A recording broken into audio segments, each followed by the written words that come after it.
My boyfriend and I have been together for almost a year now. We met at a mall food court job and immediately hit it off. After a month of knowing each other, he asked me to be his girlfriend. Of course, I said yes. Our relationship has been pretty great up to this point. He takes me on dates, compliments me, and just makes me feel super special. The only weird thing is he would never let me see his mom. His parents are divorced and have been for almost his entire life. The divorce was messy, and his father ended up getting full custody. They had the typical every other weekend and 6 weeks out of the summer setup. I have met his dad and his paternal family, but he would be weird when I brought his mom up. He would tell me things like, "We have a complicated relationship," or "I'll tell you about it later on." After 3 months into the relationship, I began to realize he would never answer his mother's calls or texts around me. He would hastily clear it out or step into another room to talk to her, even if it was just texting. I tried to not let it bother me because I wanted to respect his boundaries. Last week, he spent the night with me for the first time.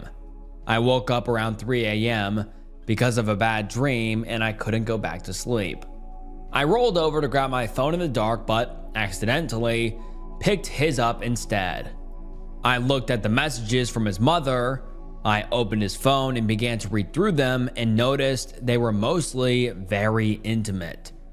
There would be explicit photos exchanged, hardcore intimate texting, and messages for them to meet up for intimacy. I read the conversations in disbelief. I tried to pretend like it wasn't real and I dreamed it. A few days later, I confronted him about it. It didn't take long before he broke down and told me everything. He had been having intimacy with his mother since he was very young. They usually have intimacy once a week, sometimes more. They've been doing this throughout our entire relationship. He never told her that he had a girlfriend because he wanted them to still have their weekly sessions. At this point, I don't know what to do. I love him with all my heart, but I'm so disgusted with him and his mother.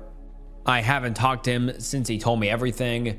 After he told me, I ran out and drove to a town 2 hours away. I blocked him on every social media and his phone number. I changed the locks to my house. I have also called the weekend to work so he can't find me. What should I do? Make it work out or break up with him? Update. Thank you everyone for your advice and kind words. I have decided that I'm going to talk to his dad and him both.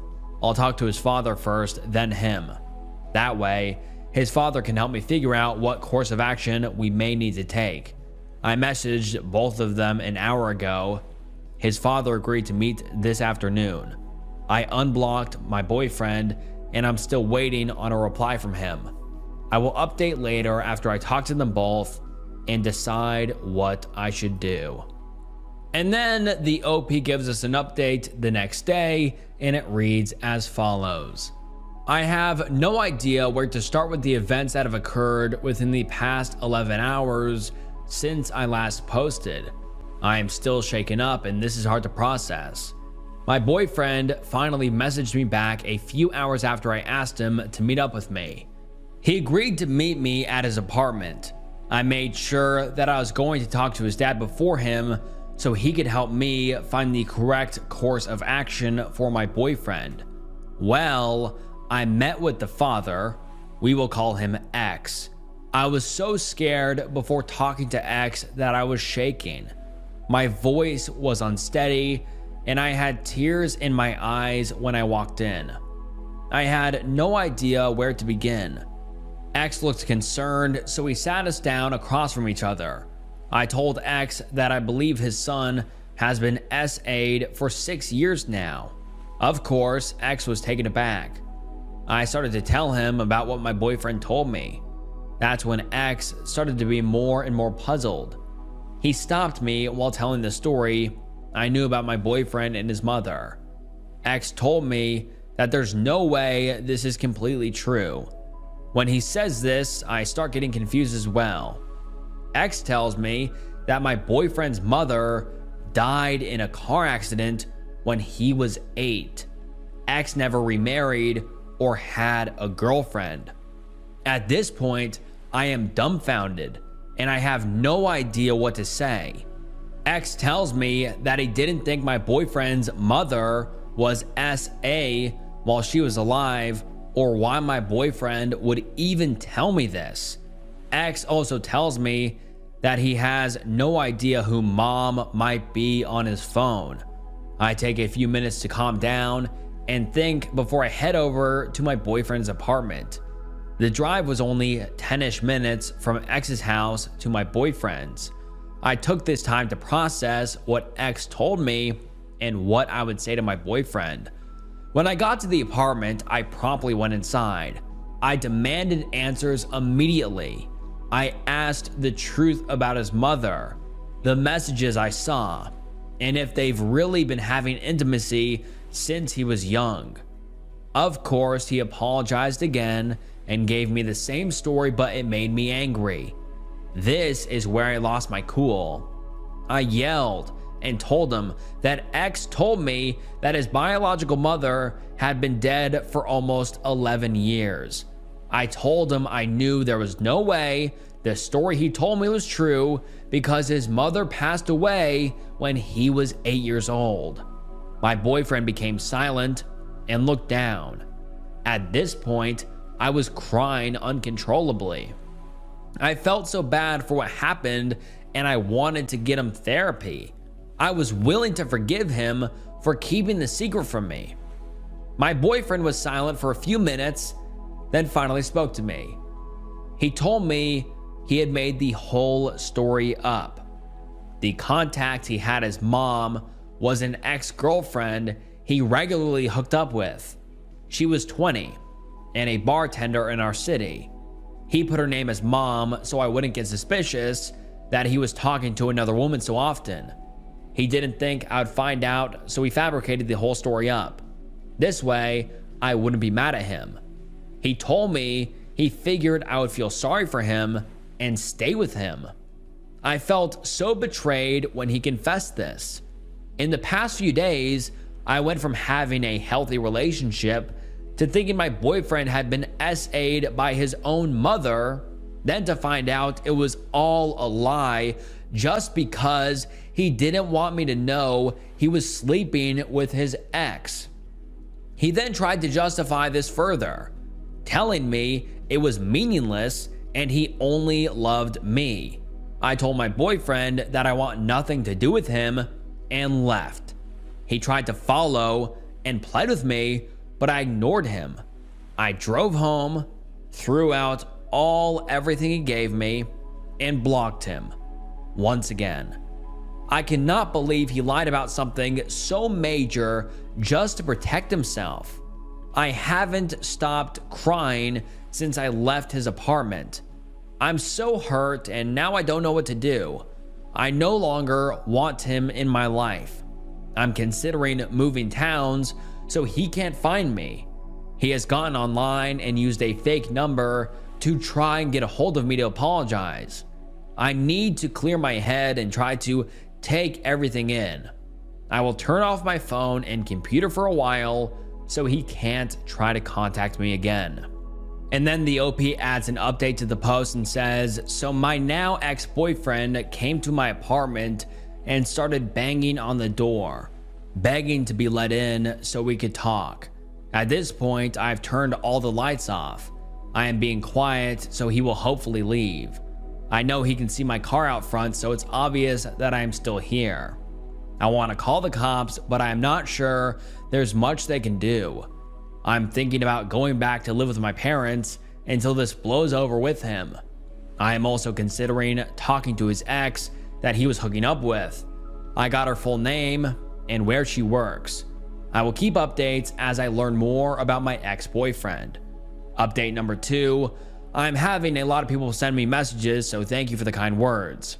I can't reply to everyone's messages So at the bottom of the comments, I added some additional commentary on everyone's suspicions. Please read it to answer any questions if you're still unsure.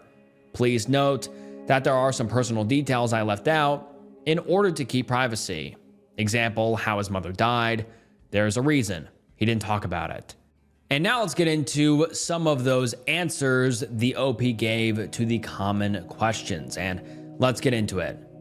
So I've been noticing a lot of similar comments, so many that I can't reply individually to each one of them. I'll just clarify some common questions I keep seeing. This account was made to get this off my chest and be a throwaway, so here this goes. Number 1, the explicit photos.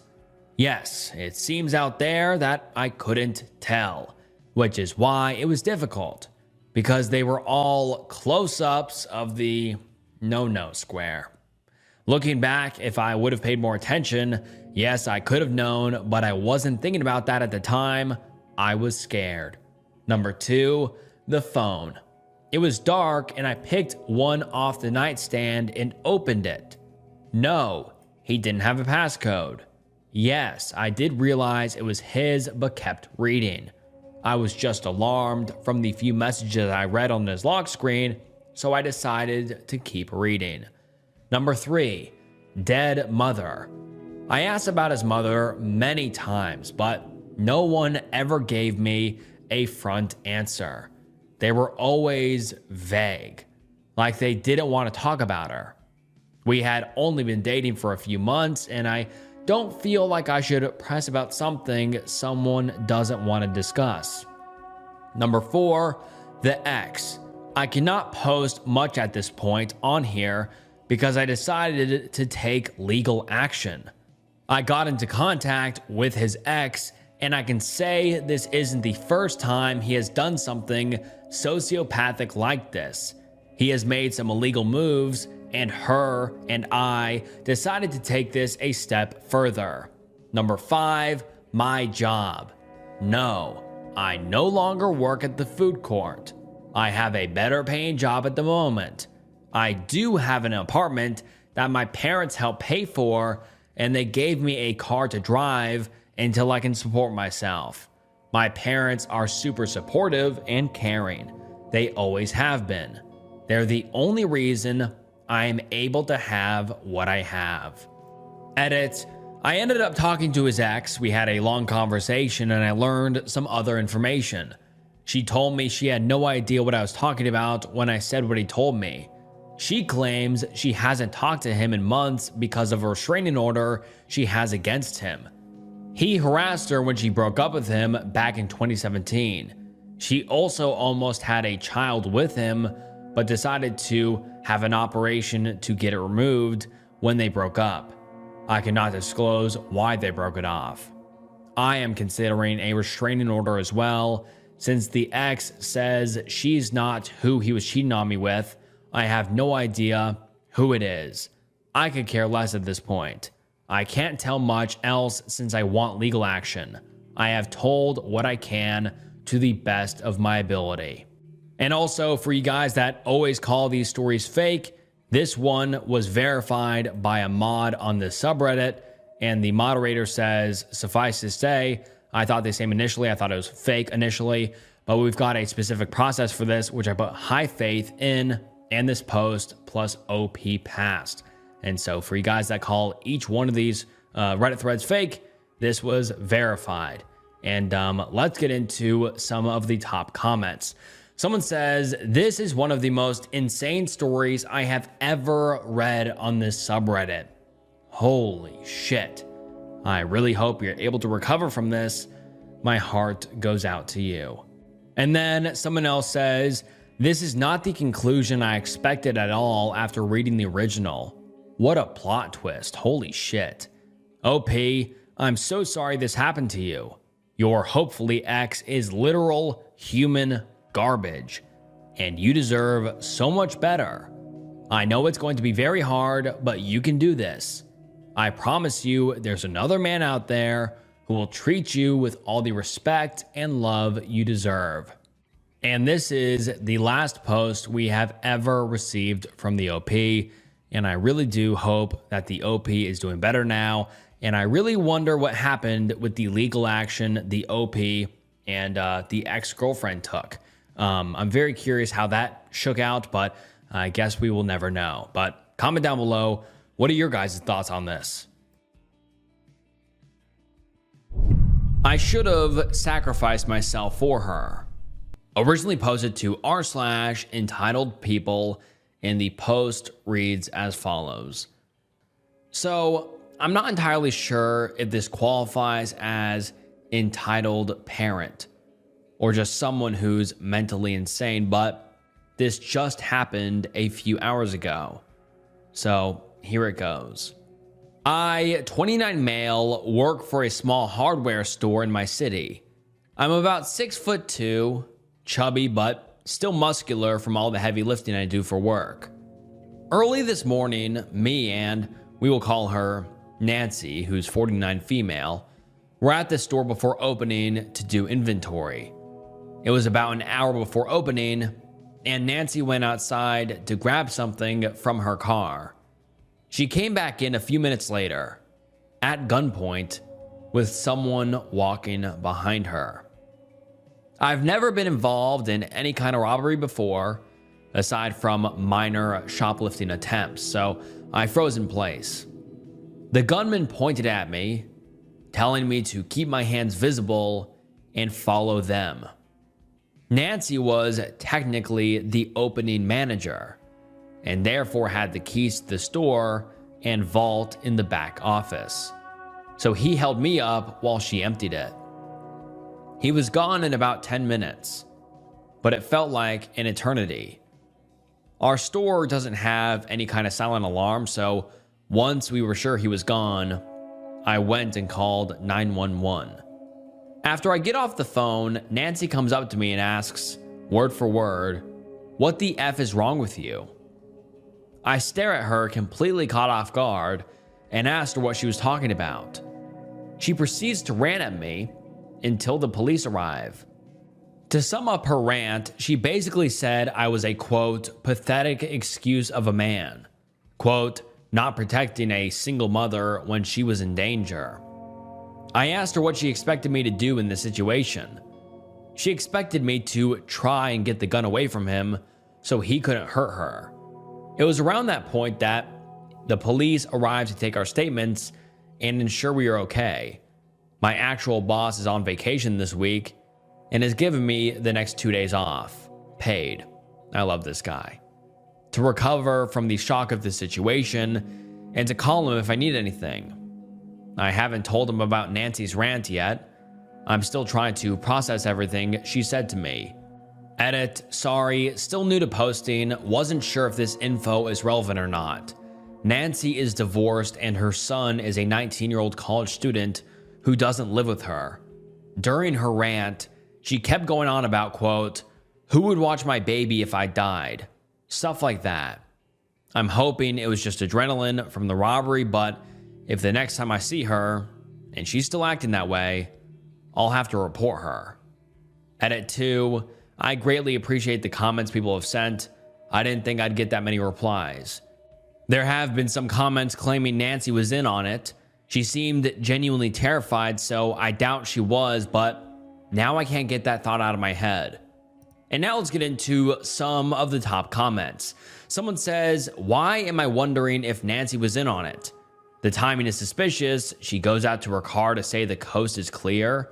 The boss is on vacation. What businesses have cash in a safe these days? A small hardware store? How much could that be? She must know when the cash is at a decent amount. And then the OP responded and said, I've never actually been in the room myself, but for my previous job, at least I can tell you that a vault isn't like the small safe you're thinking about. It's an extra locked room where the store keeps the money orders it receives.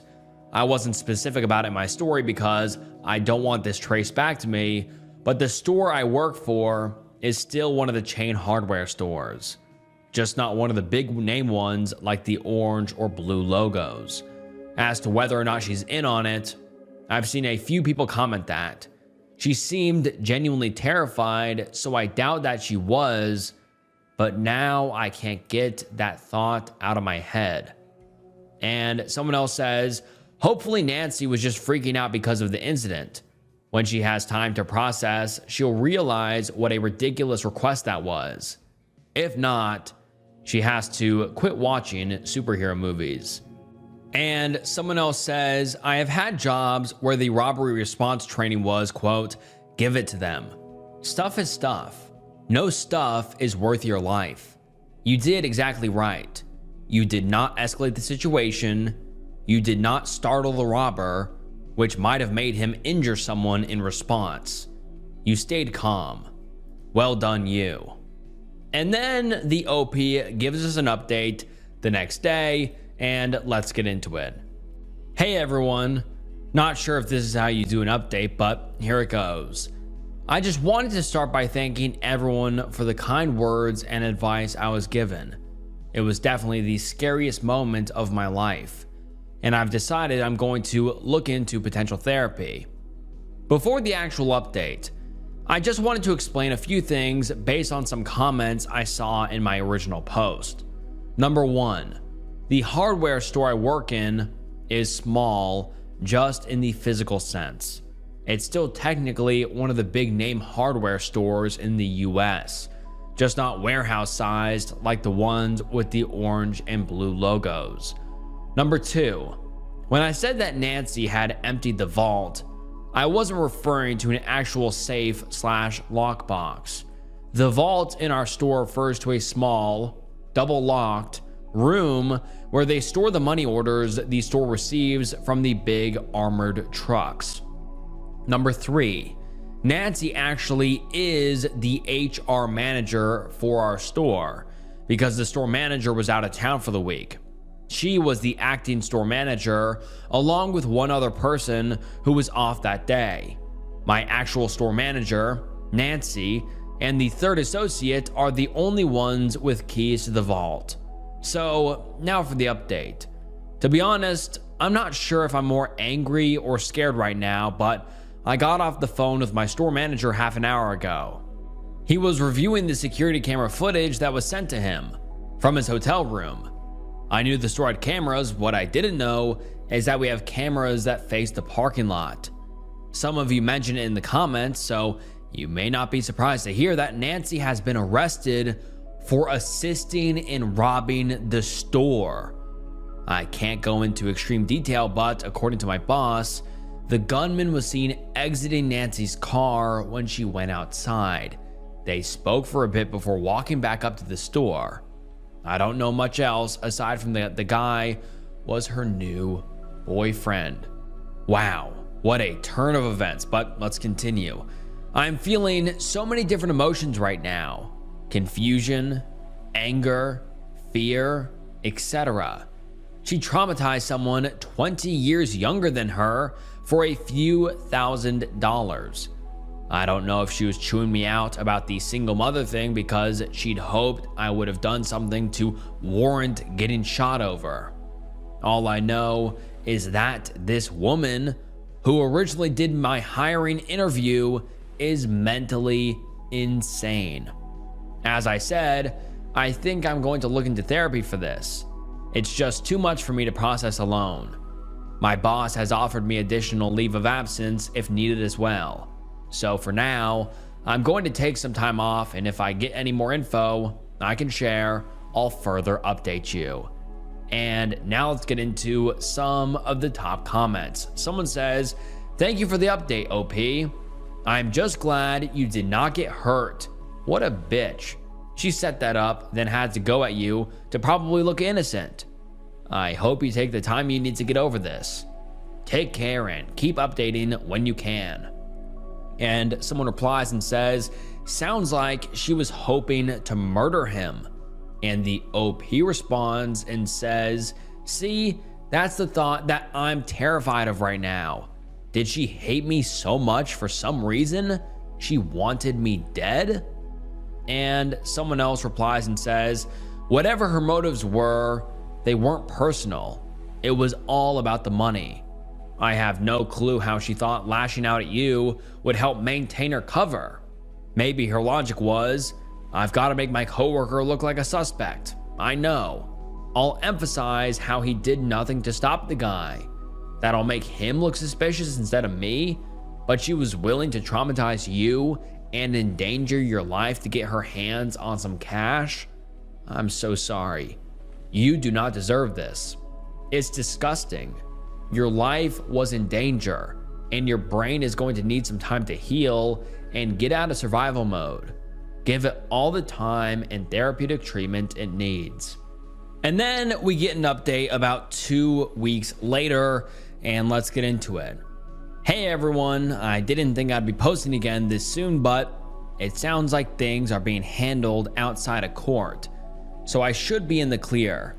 I'm not sure if there's going to be much more of a resolution than this, but if more happens, I'll update you further. Before I begin, I just want to say that I'm doing okay, for the most part. I had my first therapy session 2 days ago, and she seems like a good one, so I'm going to stick with her for now. I told her about my Reddit post, and she thinks that as long as I'm not giving out real names or anything, it could be very therapeutic to discuss what happened to me with others. Now for the update.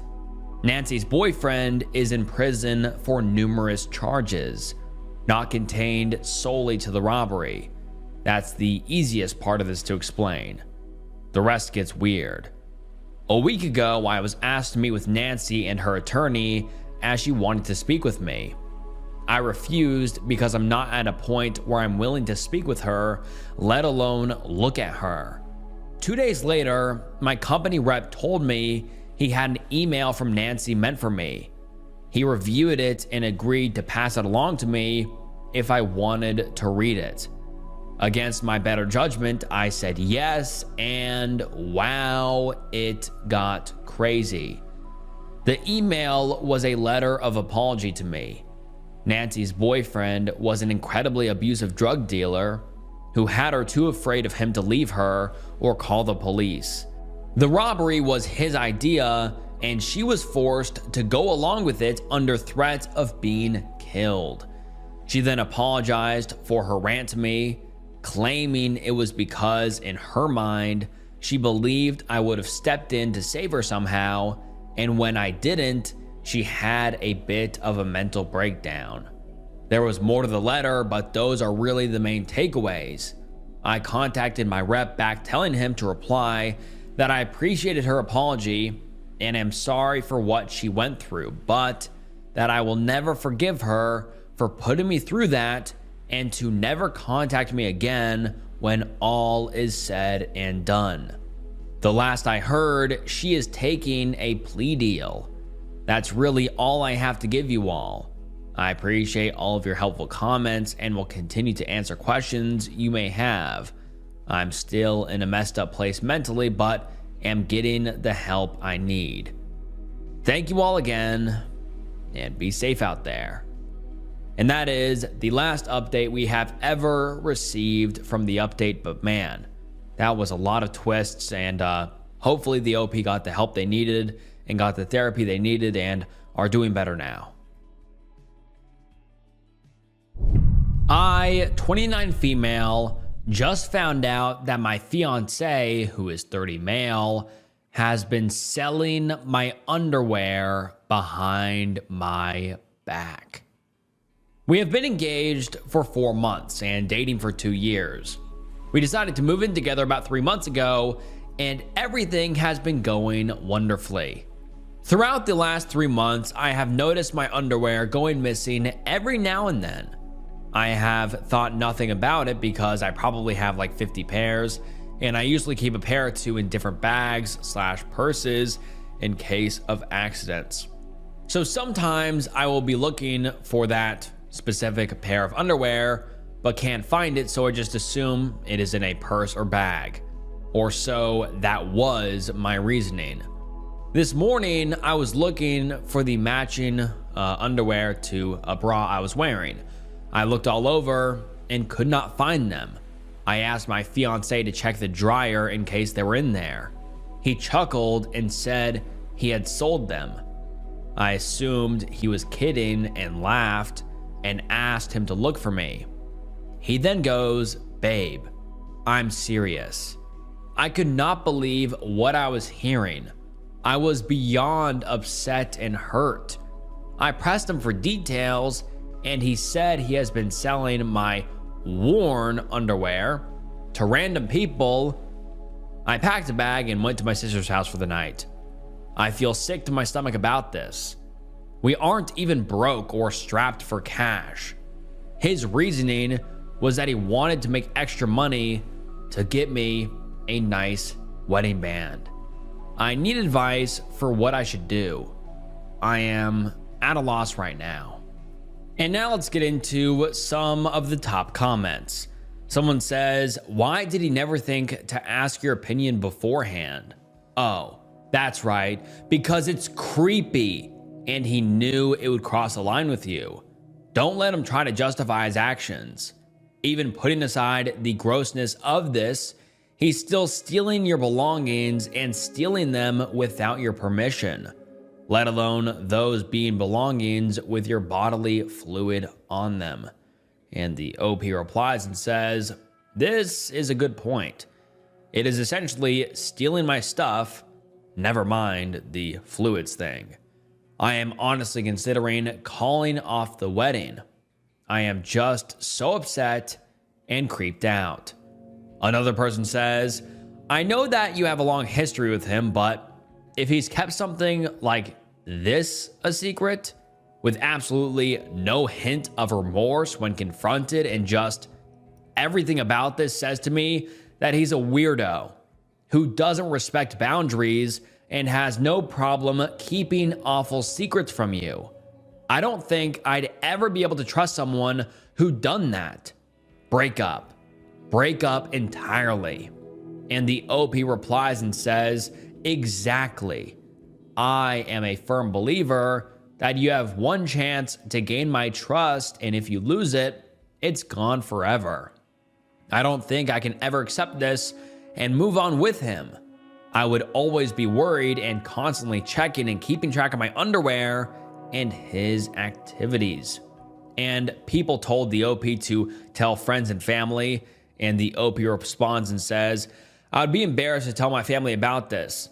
It just sounds so dirty, and I feel like it would badly reflect on me that I chose this man as my fiance. And I have confided in my sister. I am just embarrassed to tell this to my parents. They are very conservative and probably don't even know that underwear selling exists. I am afraid of their reaction." And then the OP posts an update 2 days later, and let's get into it. The post reads as follows. "First and foremost, thanks to everyone's thoughtful advice and feedback.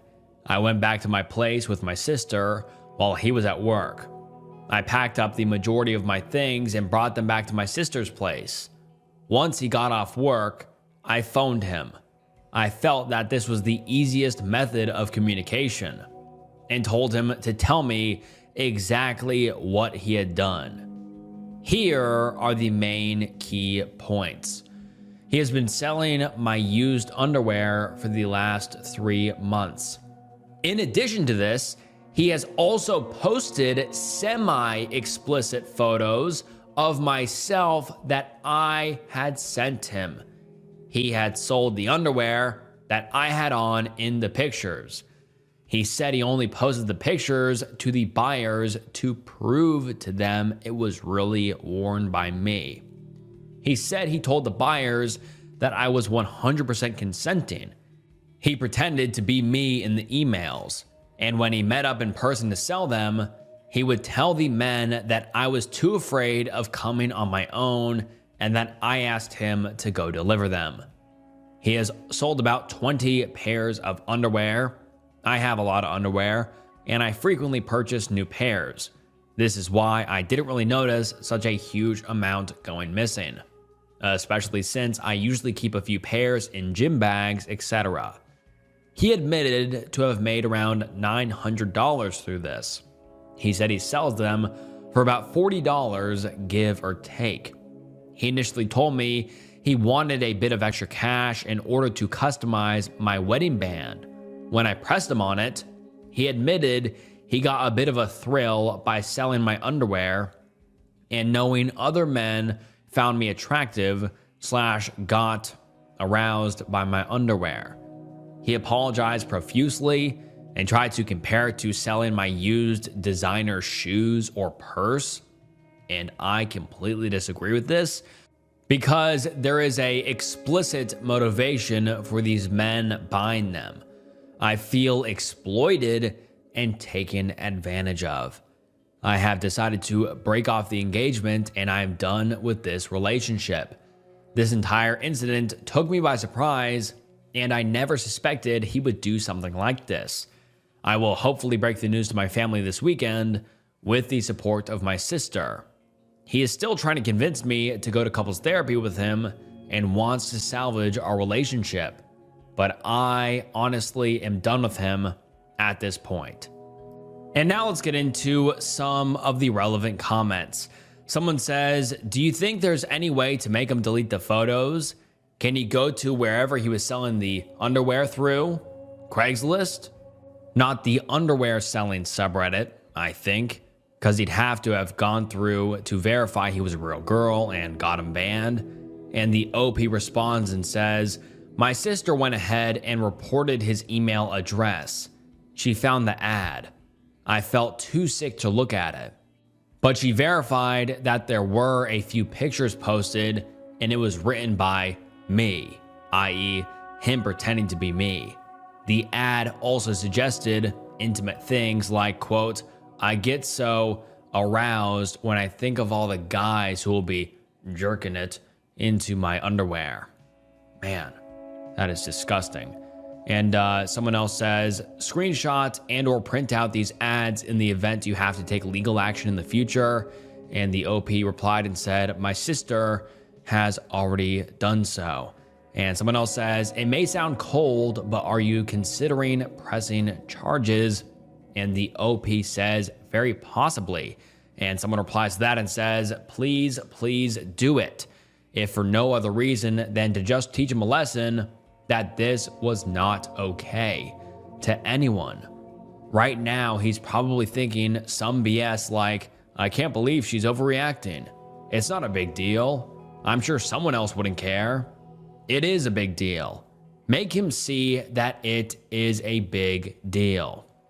And the OP responds and says, I got some comments stating I was overreacting and that it would be stupid of me to end a 2.5-year relationship over this.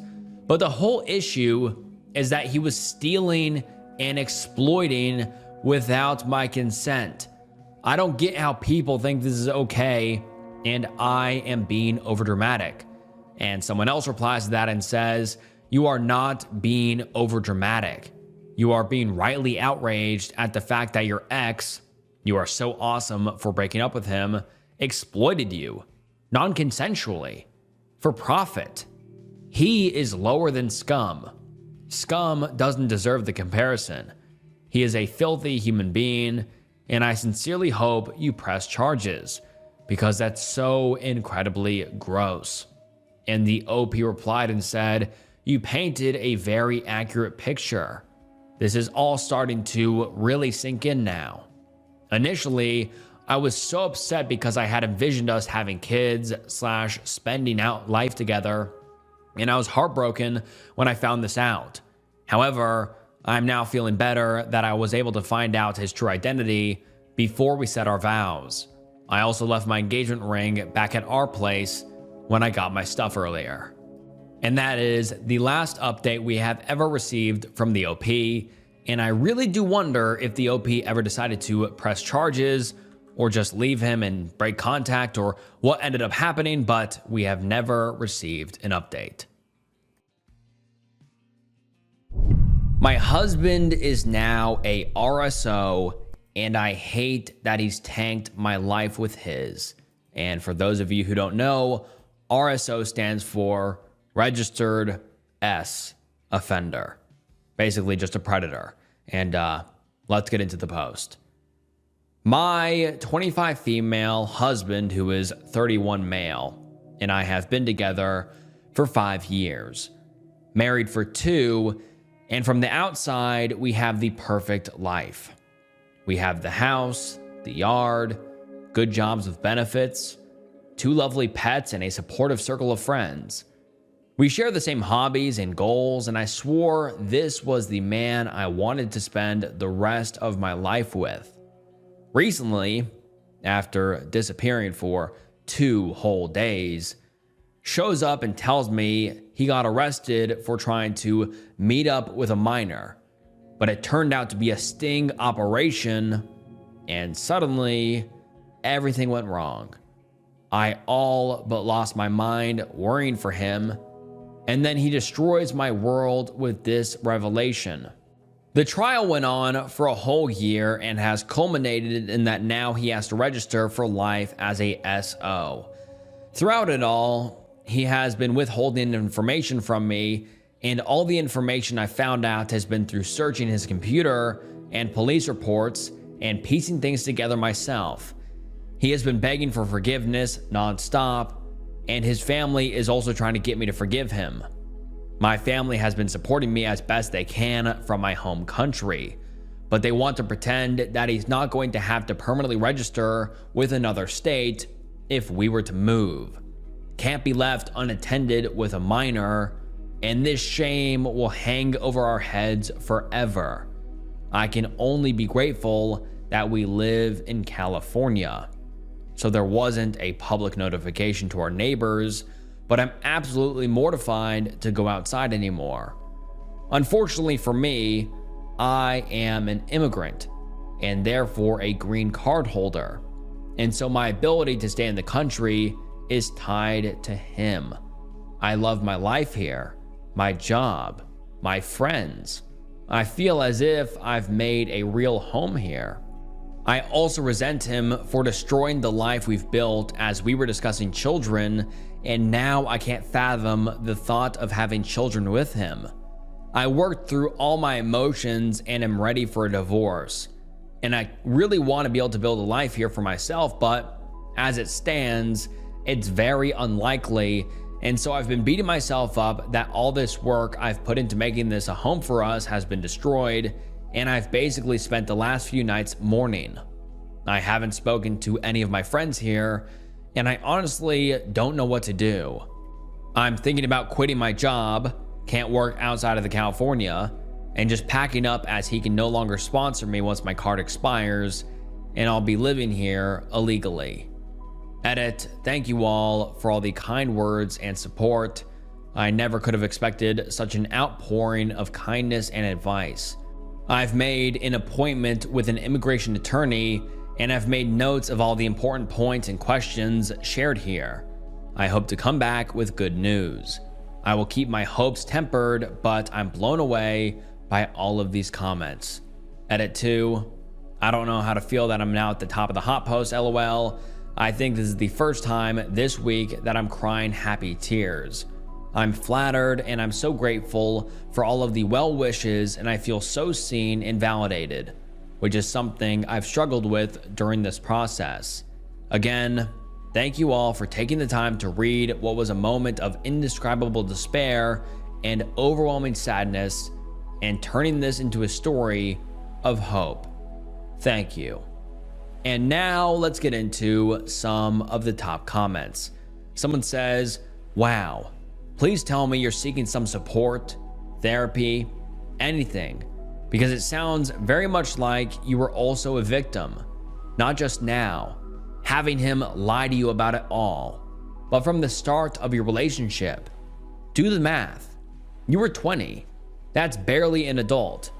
You are an immigrant. And it all leads me to wonder if that power imbalance, that you needing him for support and a green card, all of it was part of this for him. Combined with the age gap, it just raises the red flags for me that even though you weren't legally a minor, you may have been the closest proxy he could find to satisfy his urges. And then the OP responds and says, these thoughts have also crossed my mind. And in the earlier stages, I really didn't talk to anyone as I was told I couldn't talk about the case by him as it was ongoing. The pressure did get to me, and I caved to my sister and best friend, and they have been supporting me as best as they can. I've also been seeing a therapist, and she's been helping me process and work through all of it. And then someone else says, I have a close family member who is a lifetime SO registrant. It is absolutely not worth the trouble. Please don't let anyone guilt trip you into forgiving something like this. I'm really sorry his family are being so insensitive and pushy towards you. And then the OP gives us an update about 3 weeks later. And let's get into it. The OP says, first of all, I'd like to thank you all for the well wishes and support, but also use this time to clarify and ensure that I have no support for his actions and decisions.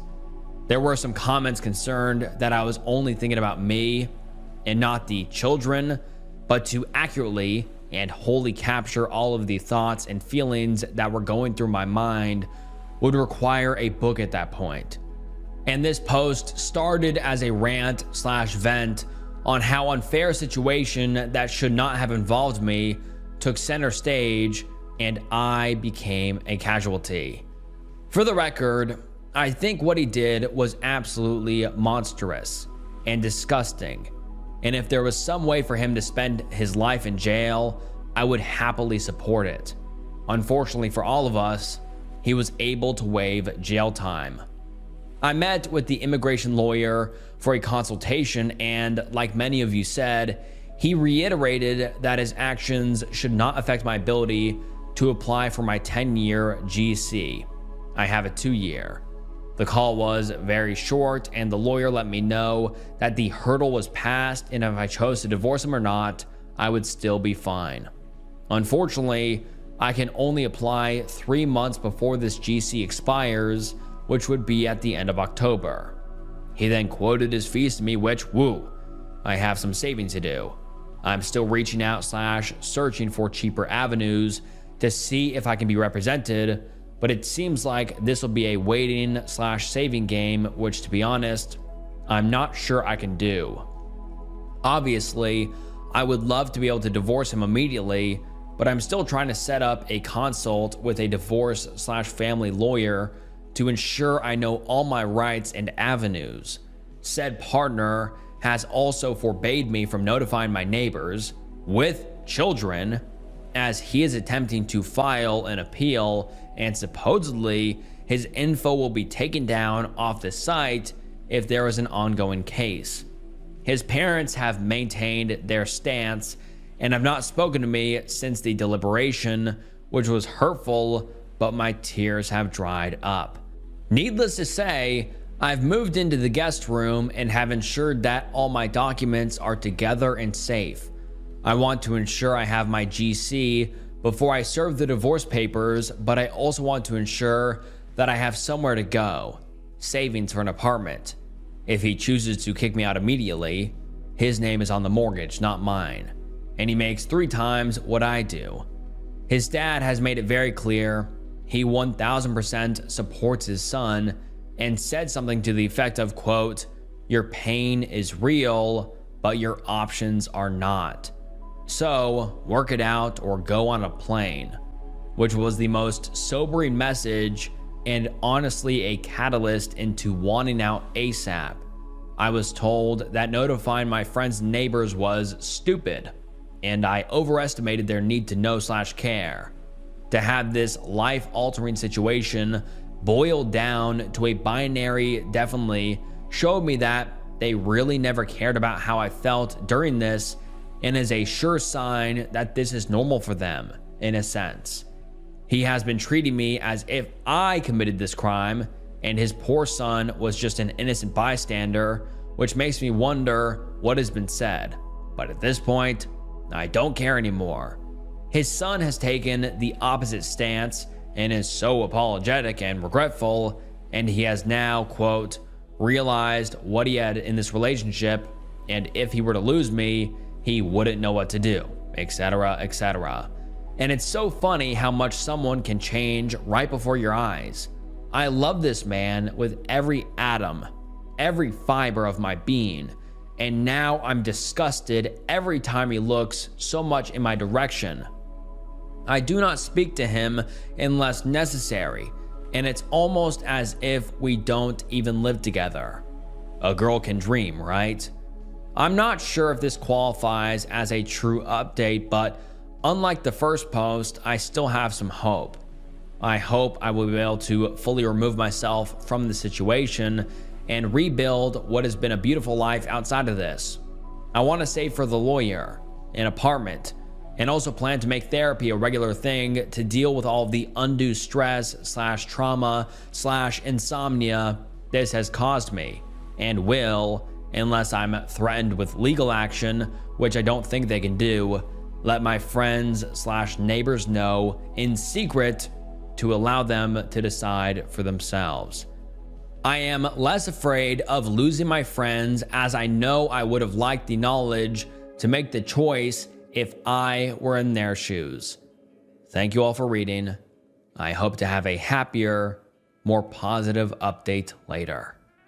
And then we don't get an update for a very long time, about 2 whole years. And finally, the OP comes back with an update. And let's get into it. The post reads, "Hello, lovely people. I hope you are well. I didn't realize how much time had passed, but I figured you all were due for an update. I am well, I am safe, I am alive, and for that, I'm grateful." I was going to link the other posts, but I'm not sure how to do that on mobile.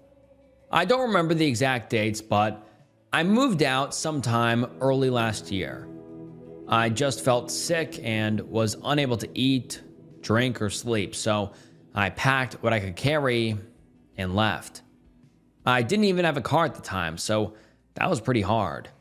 But I had enough. I got myself the most affordable apartment I could and focused on building myself back up from the ground.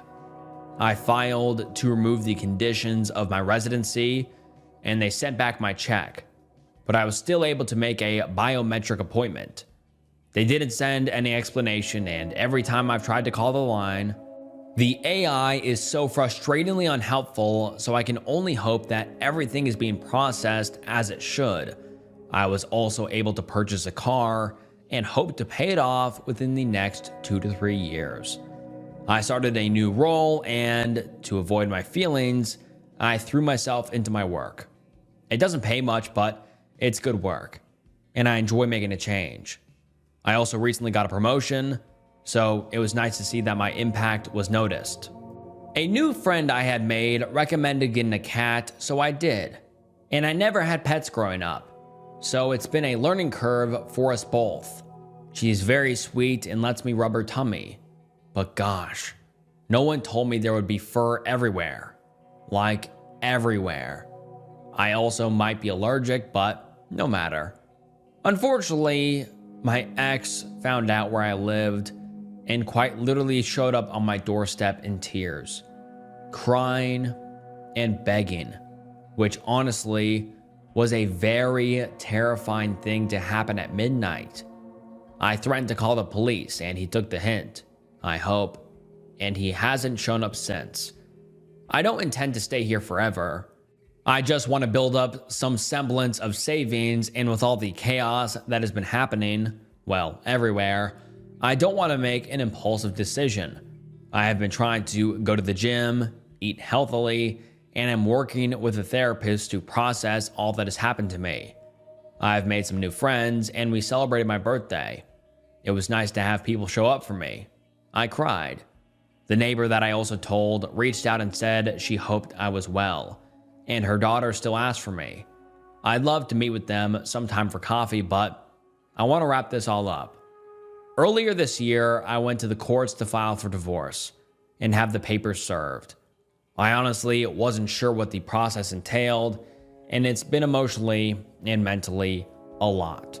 There's really no one I can ask my questions to, and I can't really retain a lawyer at the moment. so I've been reading as much as I can on forums and websites.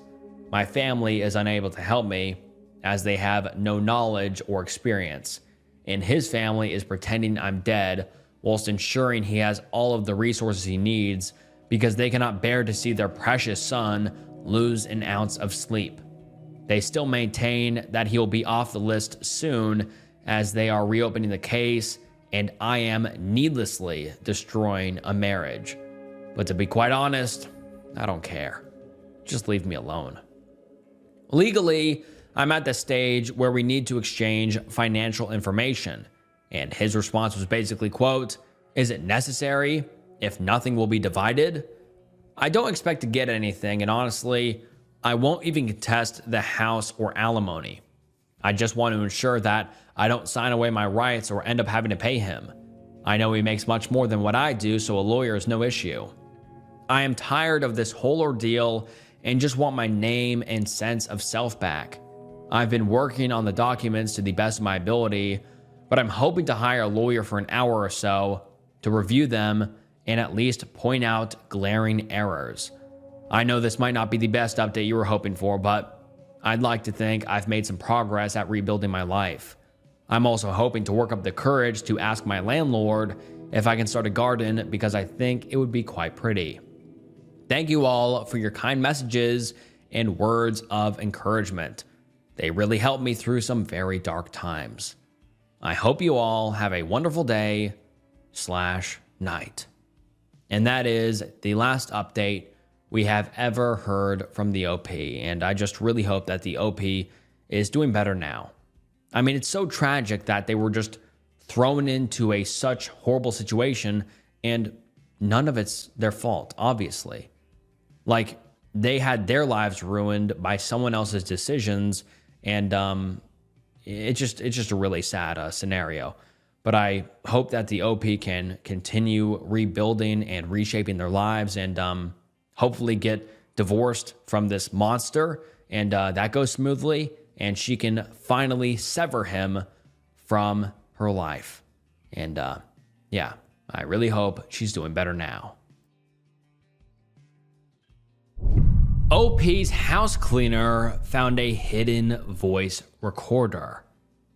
This was found by a cleaner hidden under my dresser in my bedroom. She told me very discreetly about this, which has me concerned. I've tried to Google it to no avail. Please help. Link in comments with all angles. Video and more angles. It has a red light on the side. I have a feeling it's some kind of transmitter, but it might just be the paranoia. And in the video, we can see the OP kind of showing off a thumb stick or thumb drive sort of thing. It's black and has 8 gigabytes on it. So that shows it has storage on it. And allegedly, it's a recorder of some sort. And now let's get into the top comments and what people are thinking. Someone says, voice recorder, doesn't transmit using wireless, though, so whoever plays this thing will be back. If this was on your home, chances are there are cameras as well. I would call somebody. If you don't know how to find this kind of stuff, to look thoroughly. Lamps, beds, sofas, walls, pretty much everything. Also, call the cops. And someone replies and says, also, don't talk about it and make the call in public somewhere. You do not want the person to know you know. And someone apparently finds what the voice recorder is, and they comment saying, I believe I have the exact model here. I'm not going to read it all out, but it's basically confirmed it is a micro voice recorder with a voice activated recording, 20 hours battery, easy one button operation, 90 hours capacity. And someone else says, you need to take a really hard look at the people in your life right now. Do you have any suspicions of people that might want to do you wrong? An ex-lover? A creepy neighbor? Someone random you've noticed that gives you the willies? Who have you invited into your home that you do not trust? Also, Keep in mind that if this device doesn't have a transmitter, this person has every intention of returning to your home to retrieve it. Protect yourself, OP, and definitely call the police. Does the dude from your r/creepypms post know who you are in real life? Where you live? Could be a likely suspect. Rejection is a potent motivator for insane and dangerous intrusive behavior. And then the OP explains her living situation, although her comment is deleted and I can no longer find it. But basically she says that she's living with her boyfriend. And I think people suspect that the boyfriend is the one that put the voice recorder in the hidden spot. And the OP says, I haven't confronted him yet. I'll wait until tomorrow while he is at work to plug it into the computer to see what it actually is. I've had messages saying it could be a camera and haven't yet found the exact model yet of what it is yet. I don't want to jump to conclusions. And then the OP gives us an update, and let's get into it. You guys are so kind. I'm updating from the bathroom before bed. I'm avoiding confrontation tonight until I can get a clear frame of mind and plan in place. I'm in Florida, but I'm from the UK. I haven't really got anyone out here. One friend who is on a H-2B visa and shares a bedroom with another girl. I basically called in all my favors when I last left borrowing money from friends. The last good thing I can say is that I haven't done anything wrong to cause him to act this way. I've never cheated, but he has. I think it's partially due to his past actions. He feels this way to set a recording device. He used to be a USA Army Ranger. I thought that might be why he has paranoia. Geez, my mind's going nuts, and I can't read all the comments on this toilet. Just going to pretend everything's okay, and I'll update more in the morning. Thank you everyone with the kind words. And then the OP gives us another update the next day, and the OP says, he found it and took it with him to work this morning. I'm shaking. I was going to go to the library and plug it in today. And then update 2, I asked him whilst on his way to work this morning, had he taken anything from my medication bag in my drawer beside my bed? He said no. Asked if he was sure. He replied that he took nothing of mine. Asked what he took. He replied his thumb drive. He was looking for it. I proceeded to act dumb, then said, are you sure it was a thumb drive? I asked him if he was sure that it wasn't a recording device. He admitted he took it, but also said he left it there for the cleaning lady to record her, which honestly seems like BS to me. I told him I'll be coming to his work to retrieve it. It'll most likely be wiped.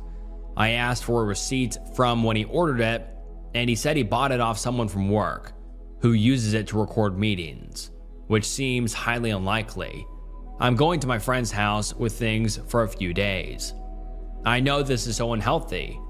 I invested 3 years of my life into this relationship, turned down jobs and a master's degree to make it work with him. I don't even care if you see this, Ken. Maybe reading other comments will make you realize how insane and controlling you are. Thank you to everyone who has been so kind to me, and everyone who hates my nails. I don't give a fuck. There's bigger things going on in people's lives than taking an opinion of nail varnish. Update 3, so he is at work. I went there to get the recording device for my own evidence and came back to the house to get more stuff. I go to plug into the device into the computer and find this sitting at the computer desk. Spy camera leaflet. I've searched the room, I can't find it. I don't know where it is. And the OP links a picture, and it's titled, You Guys Were Right, and it is a spy camera leaflet. That is terrifying. I mean, it literally says spy camera instruction. I mean, that is just terrifying. Now this confirms that there is cameras somewhere in her house or possibly in her room, or who knows where they are, let alone just the audio recording. This is terrifying, but let's continue. I've sent the mods everything regarding my own background as UK and USA resident, evidence of my phone being taken, and the post regarding parking ticket as people think this is fake. Didn't think it could get worse than the recording device. I'm going to the police to report this and have been made aware that Florida is a two-party consent state when it comes to recording. And I'm staying with my only friend here in Florida until I can get the plan on how I'm gonna get back home, the north of Ireland, part of the UK.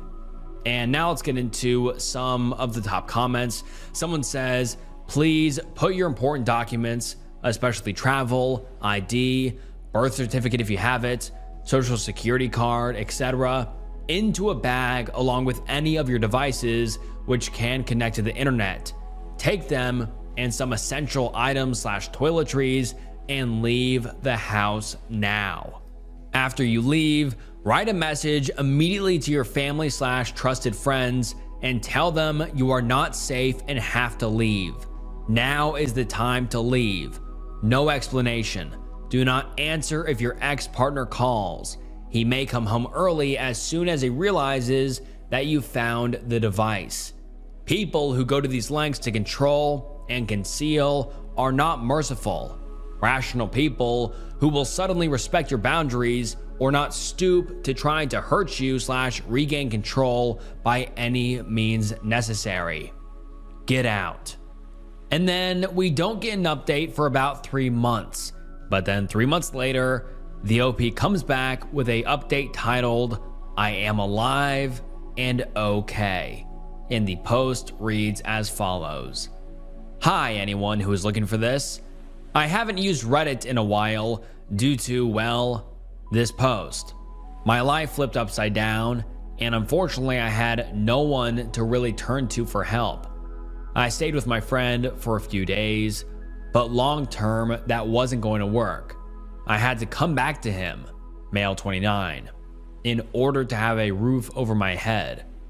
People tried to donate money to me to get out, but I denied it as I'm really not wanting to give away my identity. I did end up finding a tiny hidden camera and another voice recorder. There is probably more. I know everything I do is watched or recorded. I check their location and they keep moving. My friends who know about all of this have become more distant. They are afraid for themselves being involved. I'm pretty sure there is a tracking device on the car. I just came here to say I appreciate the people who have messaged me. I appreciate the kindness in our Reddit community. If it wasn't for you people, I probably would have committed S-word. Currently, I got a job. It's part-time, $10 an hour, but it's enough for me to discreetly, slowly save enough so if anything escalates, I will have a little bit of money in my pocket to go. And then we don't get an update for a very long time, and people get understandably concerned. But let's get into the update because the OP comes back 19 months later and we finally get an update. It reads as follows. Guys, last year you solved this. It was a hidden voice recorder that my ex-boyfriend planted in the house. Following this, I found hidden cameras. They were disguised as charging blocks and even screws and tracking devices. I just thought I'd post here to let the 20,000 people who upvoted and personally messaged me to let them know I finally, a year later, was able to escape. I got back to Europe with my dog just in time to quarantine and spend Christmas with my family. Without yours, I probably never would have been smart enough to realize and have been stuck in a controlling relationship. I can't thank you all enough. You saved my life. Happy holidays.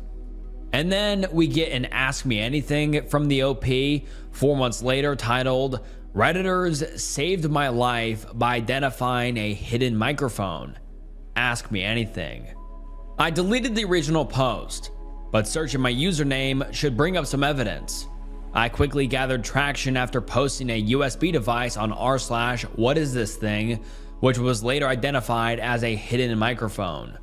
This led me to discover hidden cameras, microphones, and a tracking device.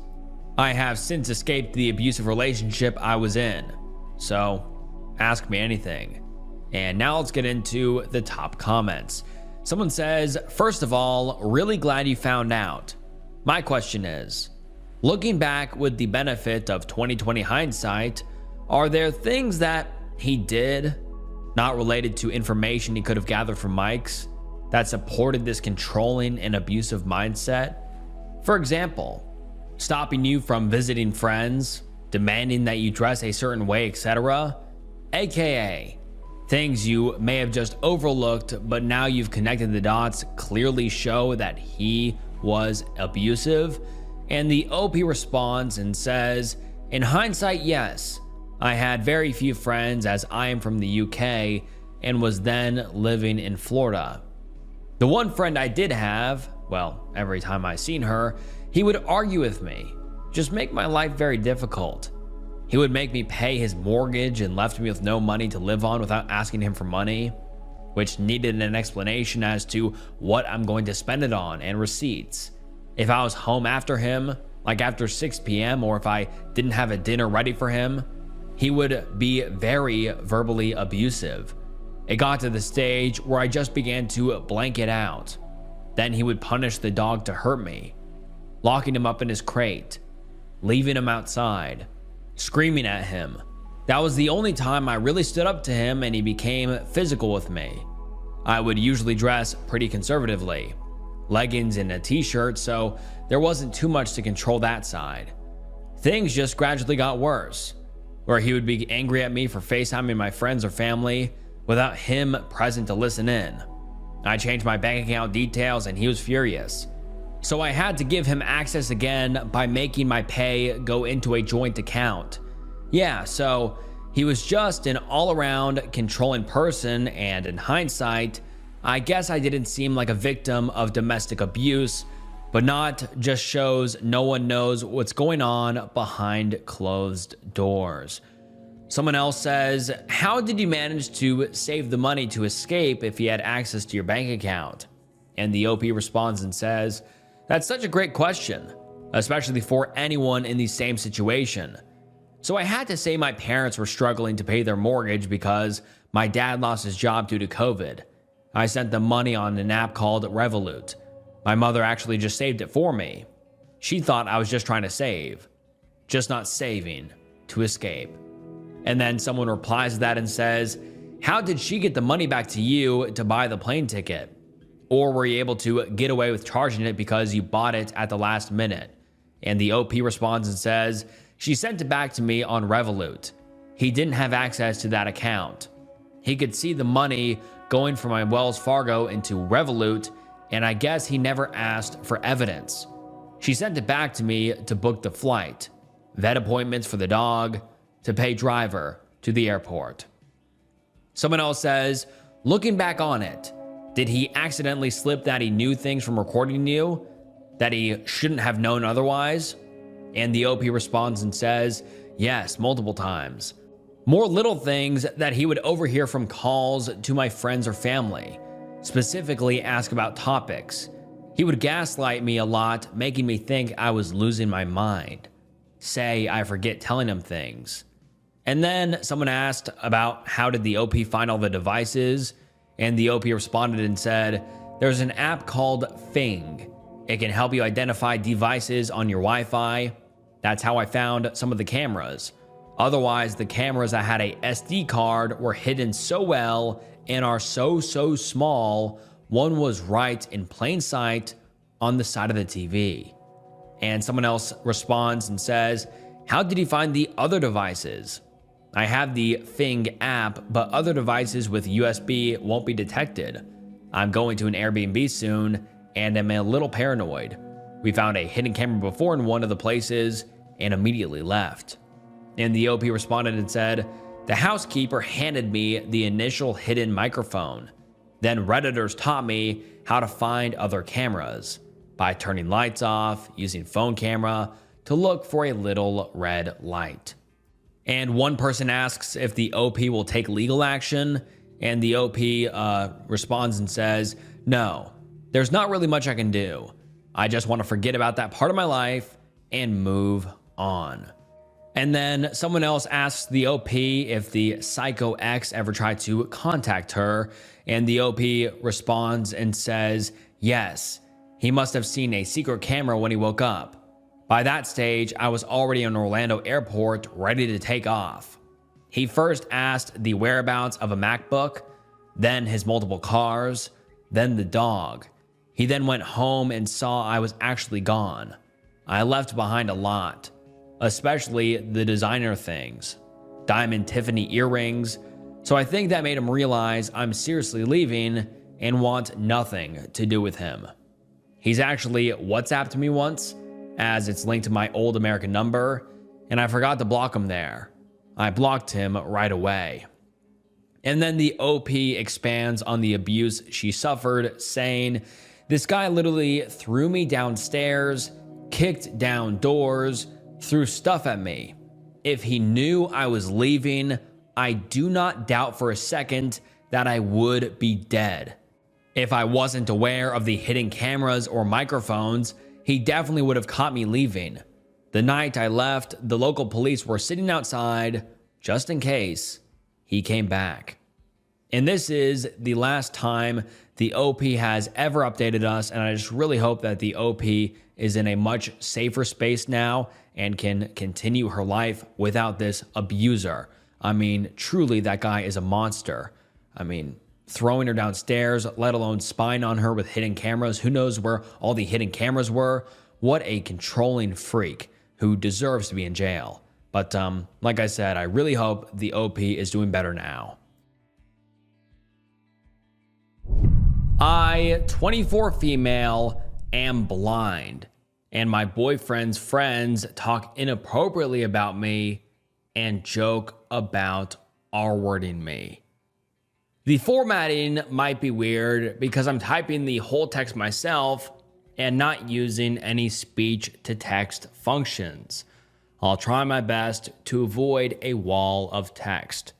So, my boyfriend, 31 male, and I, 24 female, have been dating for 3 years now.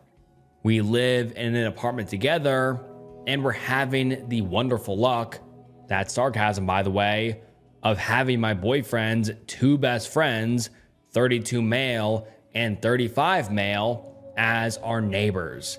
They live right across from us, which is a huge issue because they come over literally every day, and it almost feels like I'm living in my apartment with 3 guys instead of just one. Sometimes they come over when my boyfriend isn't even home and start engaging me in the most random and weirdest conversations. And sometimes these conversations are really disgusting. Here is an example.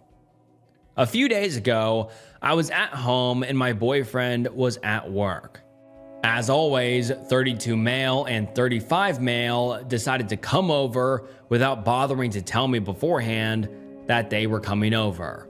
The conversation was really unsettling this time. They started talking about, quote, how easy it could be to R-word me, because according to them, they could just walk in pretending to be my boyfriend and I wouldn't know it was them. This freaked me out a little bit because this is my exact issue. Whenever the door to my apartment opens, I always assume it's my boyfriend, but sometimes it's them instead. However, as soon as they open their stupid mouth, I know for sure that it's them and not my boyfriend. As if this whole quote, I could R-word you and you wouldn't know it was me thing wasn't enough. They said that if I got pregnant by one of them, I wouldn't know because I wouldn't be able to see that my child would look like one of them instead of my boyfriend. I just sat there and thought, what the F goes on in their brains? I'm used to people not knowing how to act in front of me because of my blindness. But my boyfriend's friends' conversations aren't just uncomfortable or awkward, they're terrifying. I don't think they would ever touch me against my will, but conversations like this are incredibly unsettling, and I wish they would stop talking about me like that. I haven't told my boyfriend about this exact situation, but I told him that his friends make me uncomfortable. I'm afraid that my boyfriend won't believe me when I tell him about this conversation because it's just so absurd. I'm almost 100% sure that if I do tell my boyfriend about his friend's behavior towards me, it will result in a 1v2 situation. His friends will most likely deny anything I say, and then it'll be two statements, them against one, me. Just for clarification, my boyfriend knows that his best friends come over even when he's not at home, but he doesn't see it as a problem. What should I do? I'd be thankful for any advice. Edit, there are tons of people asking me how I was able to type this even though I'm blind. I've explained it several times in the comments already, but people keep commenting about it, and I'm getting tired of explaining the same thing over and over again. There is a YouTube video called How I Use Technology as a Blind Person by a woman called Molly Burke. Feel free to watch or listen to this video. And now let's get into some of the top comments. Someone says, can you record that shit?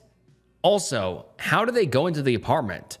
I think you can absolutely tell your boyfriend that you're not okay with them coming in when he's not around. And the OP responds and says, I'll definitely try to record it next time. They have a key for the apartment, and we actually have one for their apartment as well.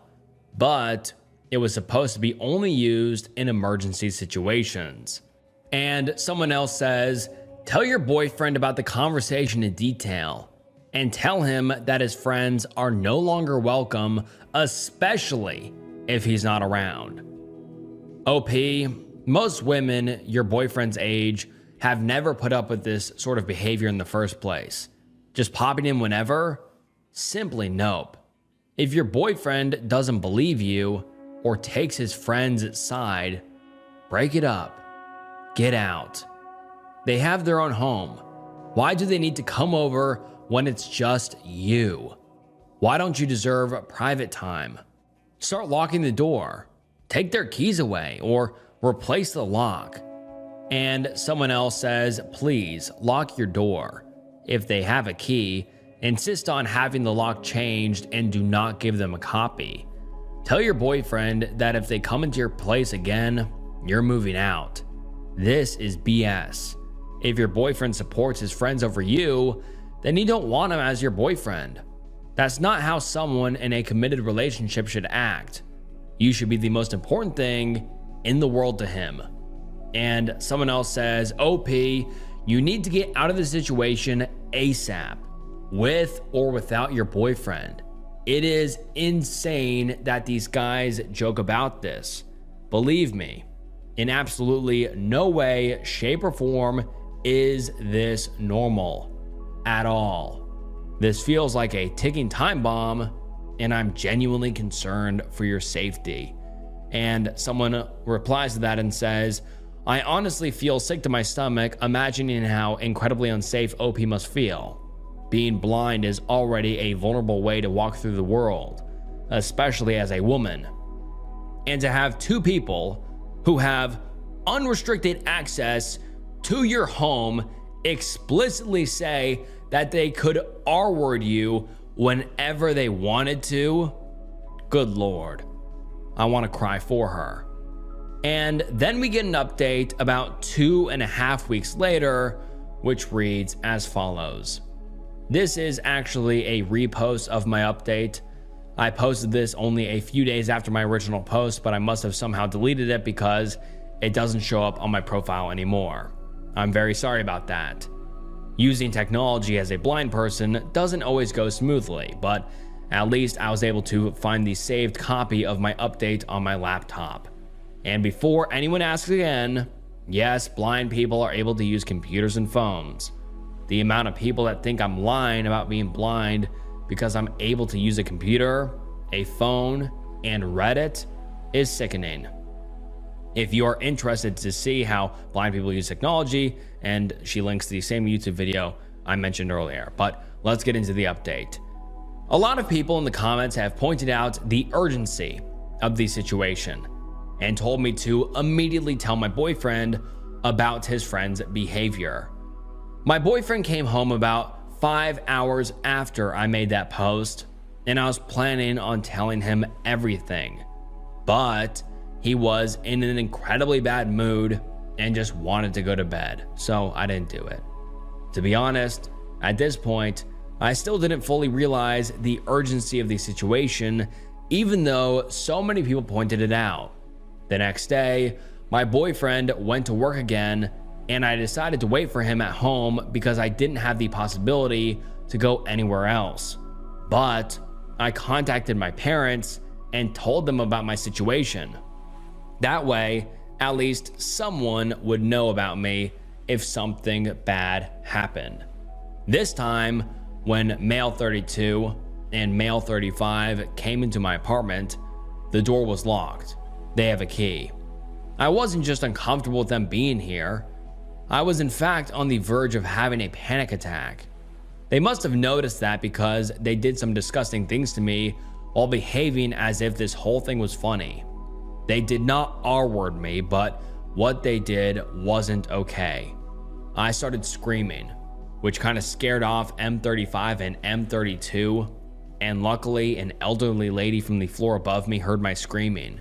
I swear, this lady was my guardian angel. She didn't force me to explain anything and just took me to her apartment. She was comforting me for nearly 2 hours, during which I couldn't stop bawling my eyes out. Perhaps this is life's way of telling me to stop being so naive. My dad always told me, better safe than sorry. From now on, I will definitely follow this advice. I will never wait for things to escalate like this again. When my boyfriend came home, I was finally able to tell him about everything. I've never witnessed him being so angry. He genuinely thought that his friends were helping me out when he was at work, and he apologized for not taking me seriously when I told him that his friends make me uncomfortable. Of course, things couldn't just end here. My boyfriend was so angry that he decided to go over to his friend's apartment. There was lots of yelling, and it resulted in a physical fight. My boyfriend seems to have no injuries though.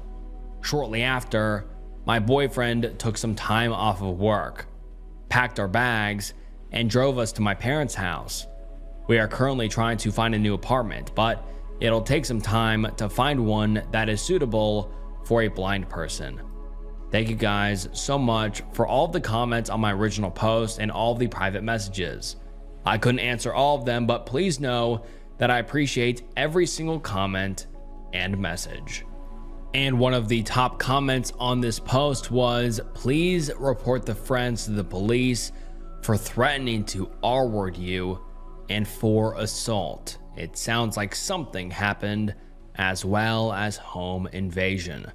The police could easily tack on conspiracy charges since the two of them planned this in advance.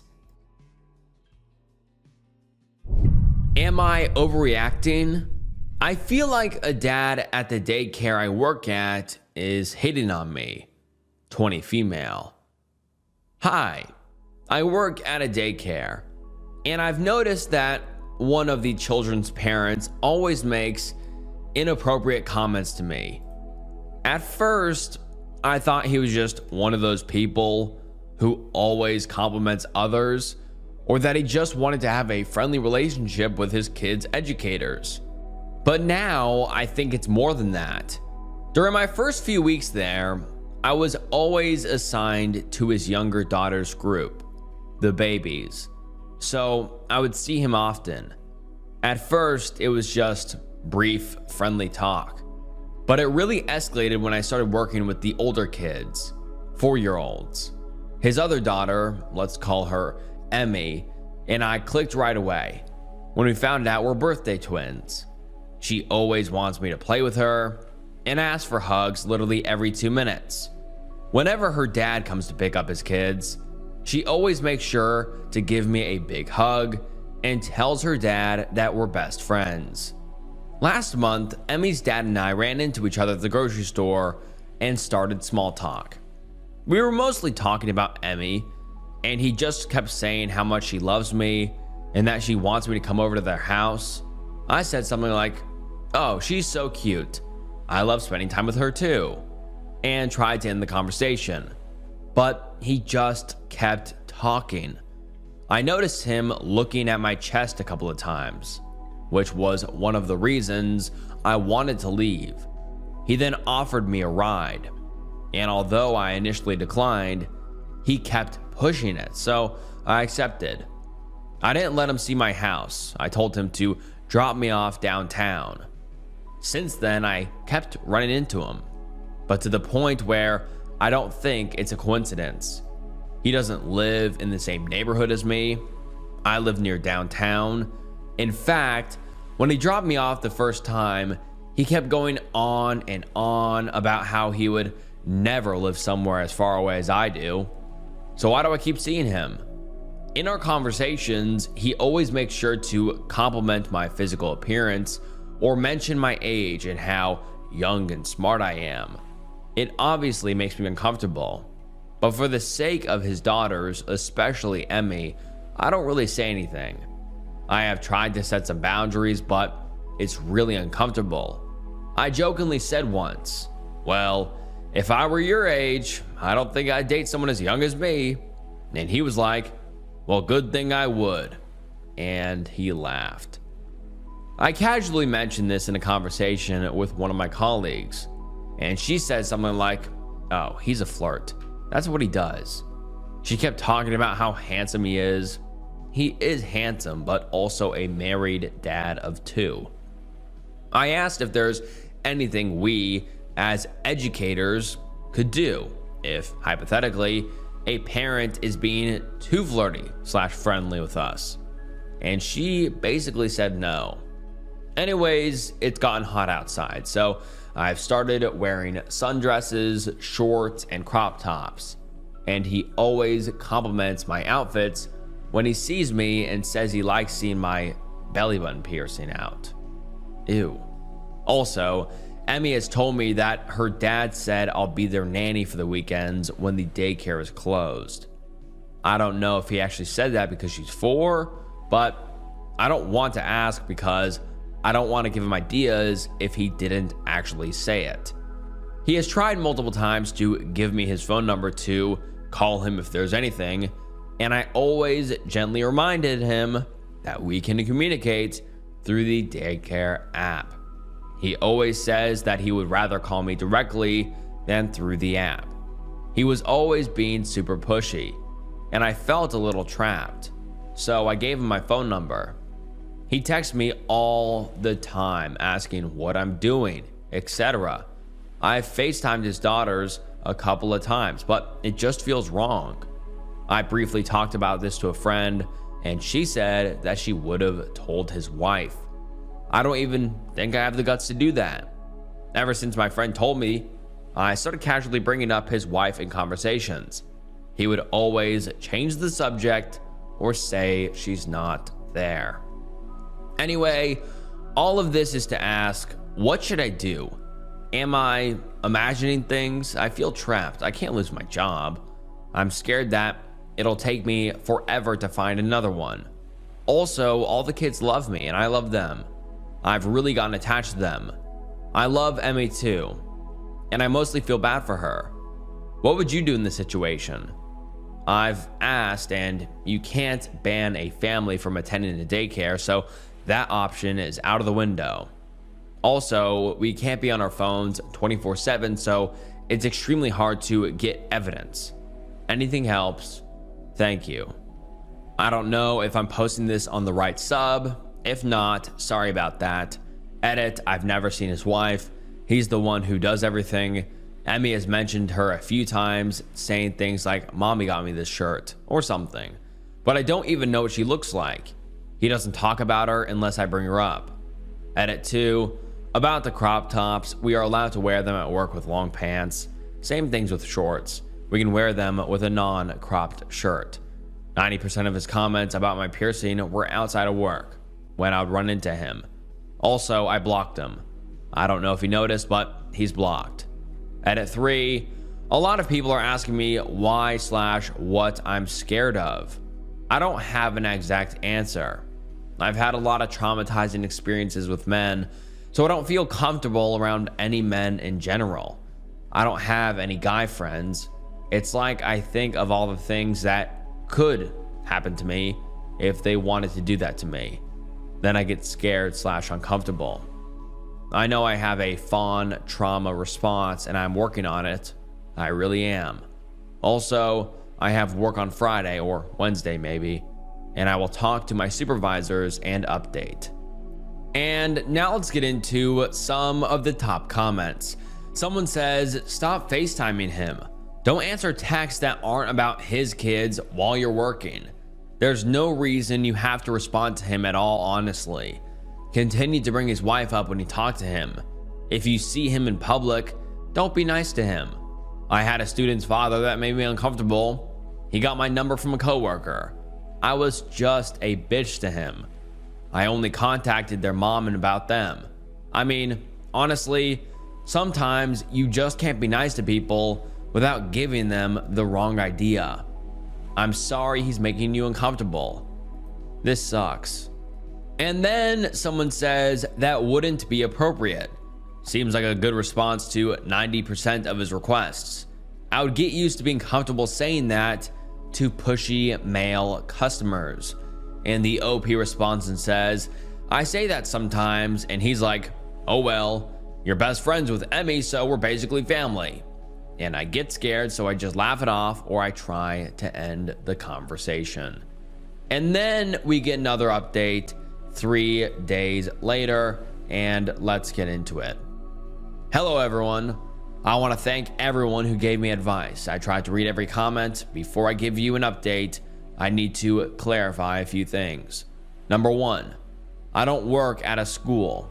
It's a private, family-owned, I think, daycare.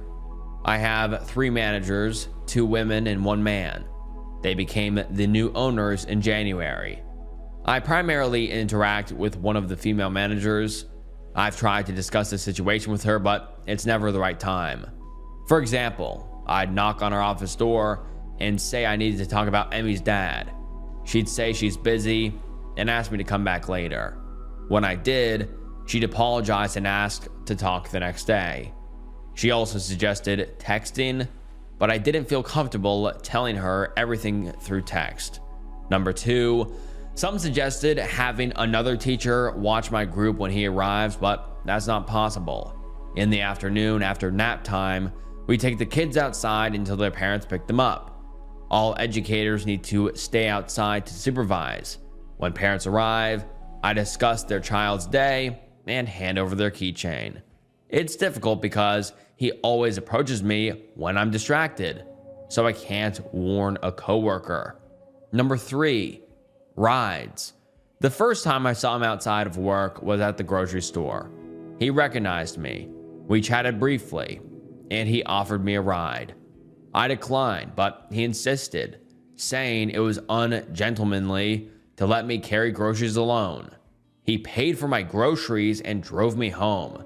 Despite my discomfort, I sat in the back seat, but still, I shouldn't have said yes. I was just so weirded out by the entire situation. The second time was at a gas station. After hanging out with a friend in his neighborhood, I stopped there for a drink. He saw me and again offered a ride. He was pushy, so I reluctantly agreed. That was the last time I accepted a ride from him. Number 4, clothing. Most of his comments about my piercing happened outside of work. I don't wear revealing clothes to work. I mostly wear sweats. Occasionally I wear a long sleeve crop top with sweatpants, which my managers don't mind. We're allowed to wear mom shorts, but again, most of the time I wear sweats. Number 5, FaceTime. I FaceTimed his daughters 3 times, and each call lasted less than 5 minutes. I realize now that this was inappropriate, but yes, it happened. Number 6, texting. I don't always respond to his texts. If he texts 10 times, I might reply 3 times. The thing is, he often asks in person why I don't respond, telling me he had something important to say. He'd sometimes say that in front of Emmy. Then Emmy says, "You see that, Emmy? She's not nice to daddy.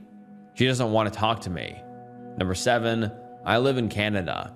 Some suggested carrying pepper spray for protection, but that's illegal here, so that's not an option. Number 8, I don't know his exact age, but I'd guess late 30s to mid 40s. I've never seen his wife. Some suggested they might be separated. Maybe. Emmy has mentioned her mom before, but she seems closer to her dad. And number 9, the dating comment. I had zero idea my comment could be seen as flirting. I thought I was indirectly turning him down. When the topic of dating came up, I said I didn't want a relationship. He joked that we'd get along great, and I responded by saying, "Don't you think you're a little too old for me?" And he said jokingly, "Oh man, don't say that. You're very mature." That's when I said that I wouldn't date someone my age if I were his age. And then on to the update. I was only scheduled on Friday this week, but ended up working today too. I texted my manager saying I have something very important to tell her about a parent and that I'm afraid for my safety and it could be compromised. She asked me to come to her office before work to talk about it. I was very scared because reading the comments made me realize that I could lose my job because I gave him my number. But I still told her everything. Looking back, I missed a few things, but I told her the most important things. I told her about how in the beginning, when I was assigned to his 2-year-old daughter's group, he was very friendly and nice to me. But it escalated when I started caring for Emmy. I told her about the grocery incident, the gas station incident, and seeing him near my neighborhood. She kinda defended him by saying that I live near downtown, so it's not a miracle to run into someone there.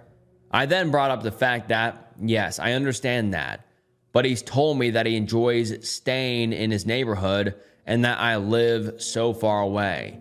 And he doesn't understand how I'm able to work at a job so far away. So it was weird to see him so much. I think it made her understand more. I told her about the comments about my appearance. I asked her if it was possible to get assigned to another group, and she said yes. I told her about me giving him my number after feeling pressured, and she said that I shouldn't have done that it's very dangerous to give out personal information like that. She also said that, especially with my job, all communication must be through the app. She said that she was a little more upset at the dad because he's been attending that daycare for almost 4 years, and he knows that parents are not allowed to do that. I then told her about how he makes Emmy play with her friends when it's time to go just to talk to me longer.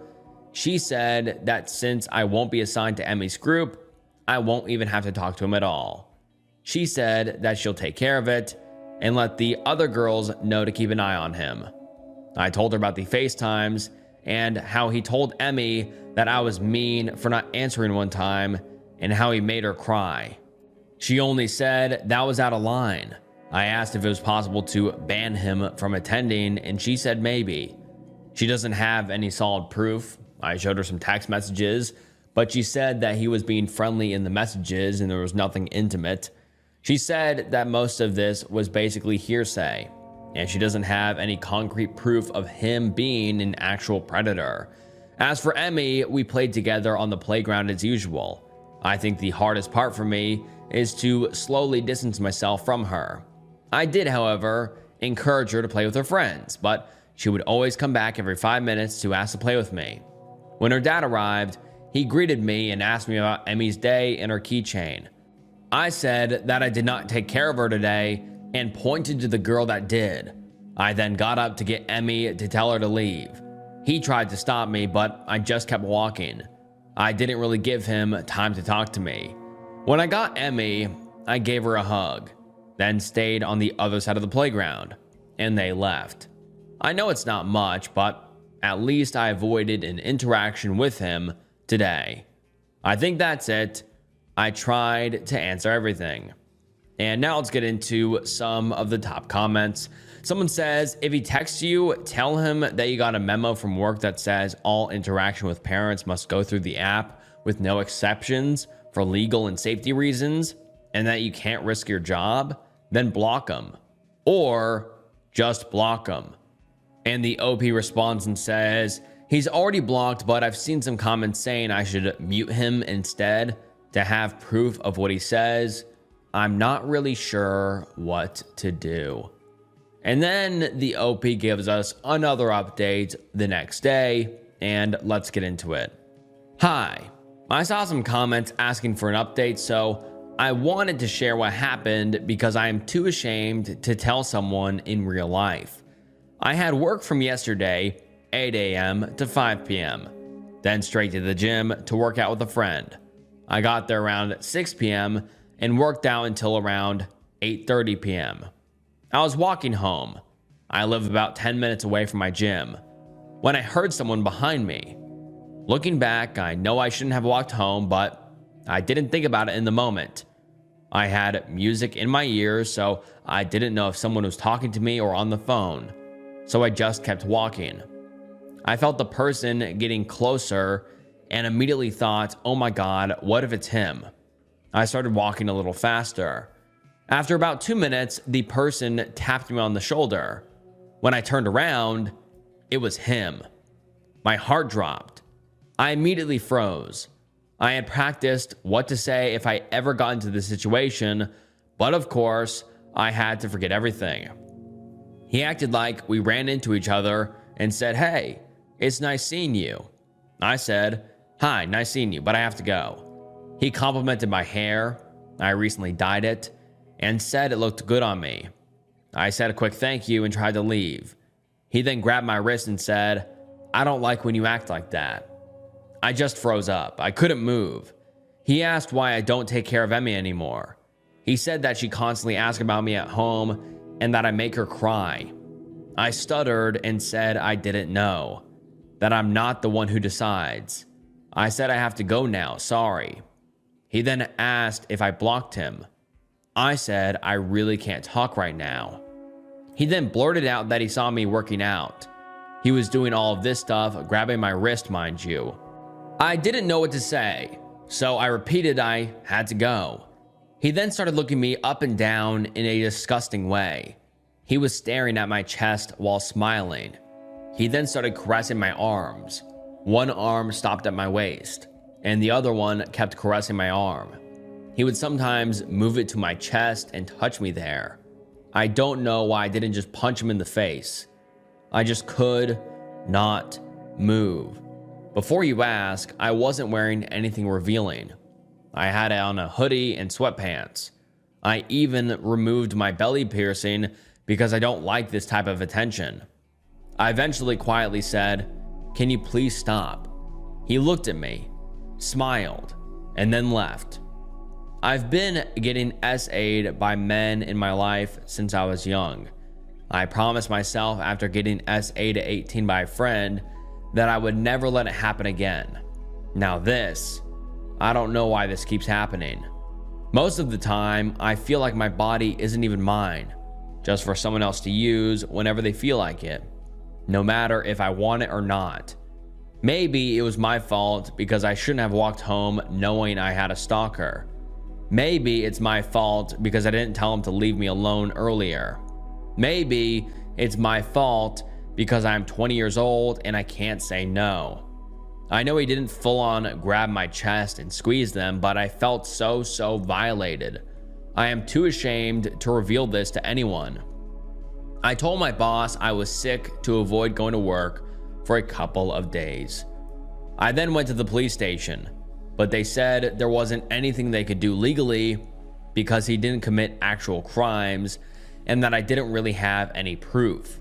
I just feel like they didn't take me seriously. They gave me tips to be more careful, like don't walk late at night, change your number, don't have the same routine, etc., but that's it. They won't give me a restraining order. I'll be honest, I didn't understand half of the terminology they were using, but from what I understood, we're both adults, so the texting and FaceTimes aren't incriminating enough. I guess I'll just stay home. I feel so dirty. I thought I had everything under control because I found a way to avoid him at work, but I guess I was wrong.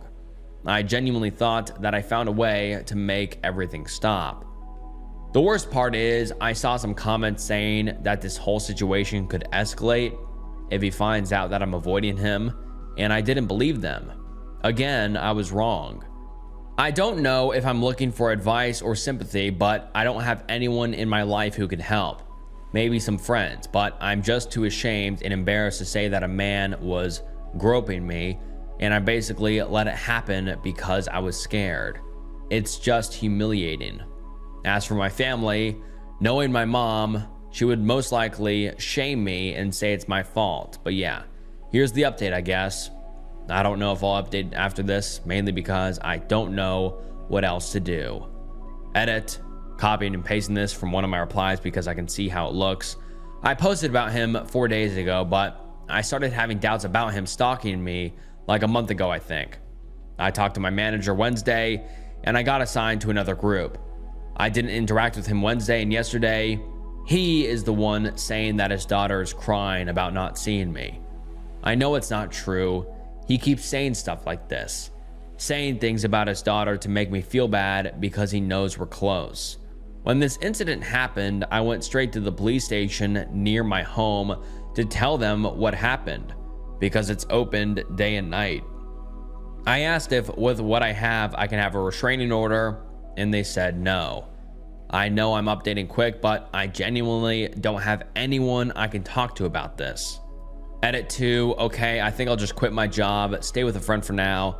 I'll send an email explaining my situation with my boss and try to find a stay-at-home job. Thank you all. And now let's get into some of the top comments on that post. One user says, R-word alarm. You can get them on Amazon. A big advantage that simplifies your decision making. You were overloaded with options. Do you scream? Tell him to stop? Punch him? The R-word alarm cuts it down to one decision. Trigger the alarm or not. Also, part of indecision is often lack of plan. Planning, in this context, is doing your thinking early so when the time comes, you follow a script. For example, if he's stood square onto you and holding your arm, take a half step closer. He'll like that. He won't like you being in range to knee him in the balls. As he bends over, go for the nose, eyes, and ears. Try to rip his ears off. Imagine the above. Run it like a movie. Now add it to the R-word alarm, or you screaming like a banshee. Consider other situations like this. Also, contact the police again. Ring them on the non-emergency number. Cops are horrible at taking reports. The call handlers are normally professional civilians who do this all the time. I used to be one. Even if they won't do anything, ask them for an incident number. That generates a record. Every time he does anything outside work, you ring up and state that it's an ongoing stalking incident and you want to report it and get a new number. When you've got 3, if the police still haven't done anything, find out how to make a complaint. You could find a woman's self-defense class, talk to the instructor, tell them what's happening. They may well be able to give you more specific advice than me.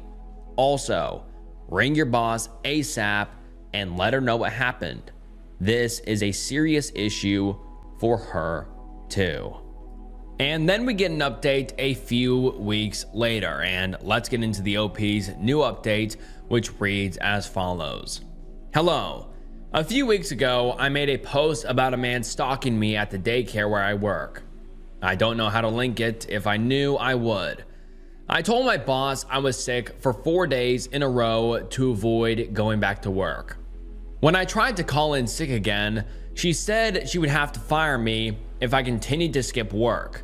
I decided to quit because I was too scared to return and even more scared to reveal the real reason for quitting. When this happened, I moved in with my friend. I initially told her I had a fight with my mom and needed a place to stay. Later, I explained the real reason. and she helped me write an email to my boss explaining everything. I filed a police report, but nothing happened. My boss contacted me 2 days later to discuss the situation. We had a Zoom meeting with all three of my bosses and we talked about everything. She apologized for not taking me seriously and promised to do better. I asked if the man could be banned, but they said it was harder than I thought and would be hard on the kids. The best they could do was wait until August or September when his oldest daughter would start school. And then they would ask him to enroll his youngest in another daycare. My boss asked if I could eventually return to work, and I agreed on the condition that I wouldn't have to go outside or take care of his daughter. They agreed, and I returned to work the next day. I also found his wife's email address on the daycare app and told her everything. I was scared it could backfire, but I felt like she needed to know. She thanked me, explained that they were separated and in the process of getting a divorce, and said this wasn't the first time he had targeted a caretaker. She said she doesn't speak to him unless she absolutely has to, and the reason he does the pickup/drop-offs is because she lives too far away. She advised me to avoid him and warned that he could be charming and friendly, but was dangerous. She said he had a thing for younger girls and not to fall into his trap like she did. She gave me her number to call if I needed anything. My first few days back at work were fine. I would stay in the kitchen in the mornings to avoid him and would clock out before the parents arrived. However, I ran into him once when he picked up his youngest early. We were both surprised, and he tried to talk to me, but I quickly said hi and left. After that incident, I started receiving no caller ID calls again, which had stopped when I moved in with my friend. I went to the police to document everything and showed them the email from his ex-wife. They advised me to change my number, which I did, but they haven't contacted me since. He found my Instagram and sent me a request. My account is private, so I deleted the request, but he sent another one. My Instagram username is my first and last name, and I have an uncommon last name, so I'm worried about what he could find next. I changed my username, but he already saw it. My email address also is my first and last name. I'm considering quitting again, and I'm wondering if I'm exaggerating because he hasn't done anything yet. However, he knows my job, full name, Instagram, old phone number, and possibly my address and email. Should I tell his wife or meet up with her? I feel that if I tell my boss, they will just tell me to wait until September, and the police aren't doing anything.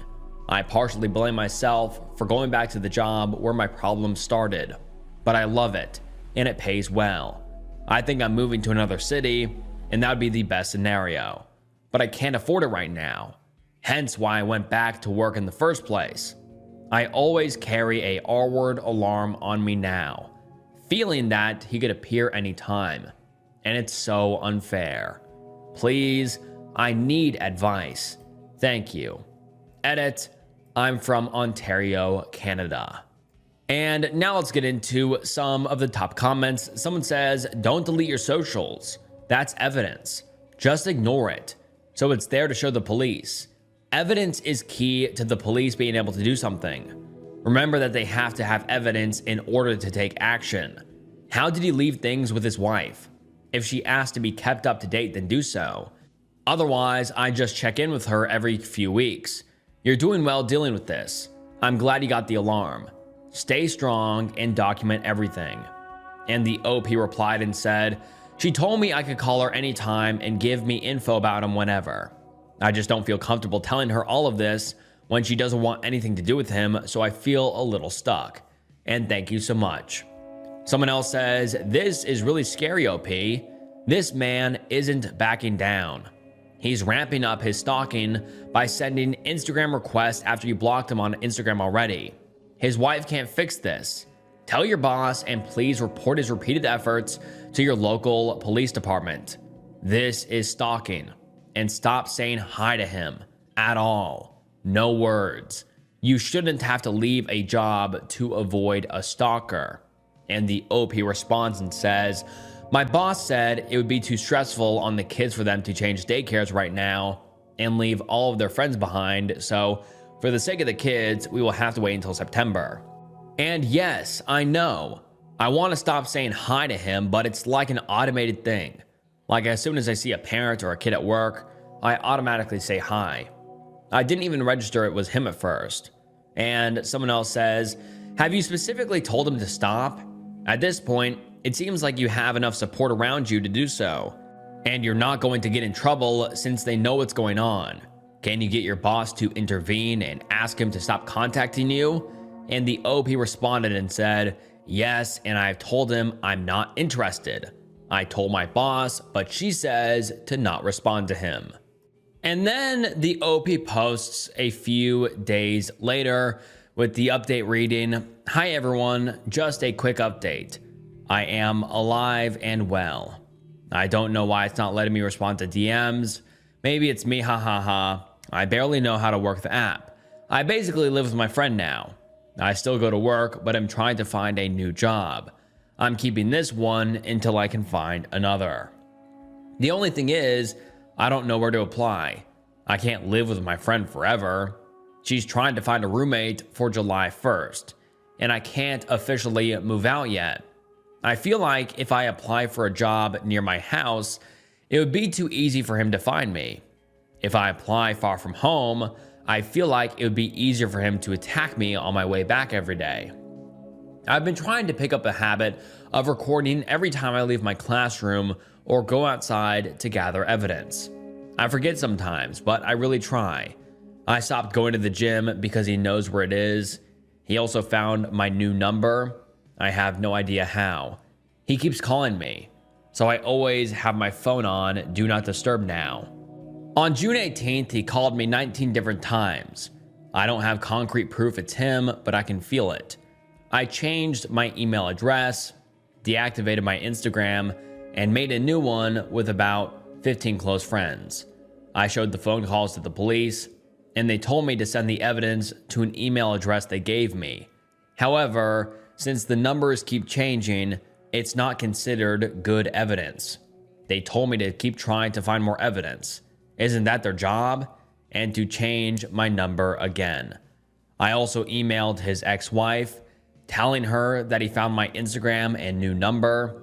She replied with a lengthy email, basically advising me not to respond to him because he's dangerous. She gave me examples of how he used to treat her and her kids. She said he buys their love with toys and that she caught him one time jerking it to their previous nanny's pictures. She suggested deleting any photos of me on social media because he might be doing the same with me. She's been wanting a divorce for a long time, but he keeps dragging it out. He tells everyone he's happily married and still wears his ring. She's terrified for her kids because he always feeds them lies. I deleted my Facebook too.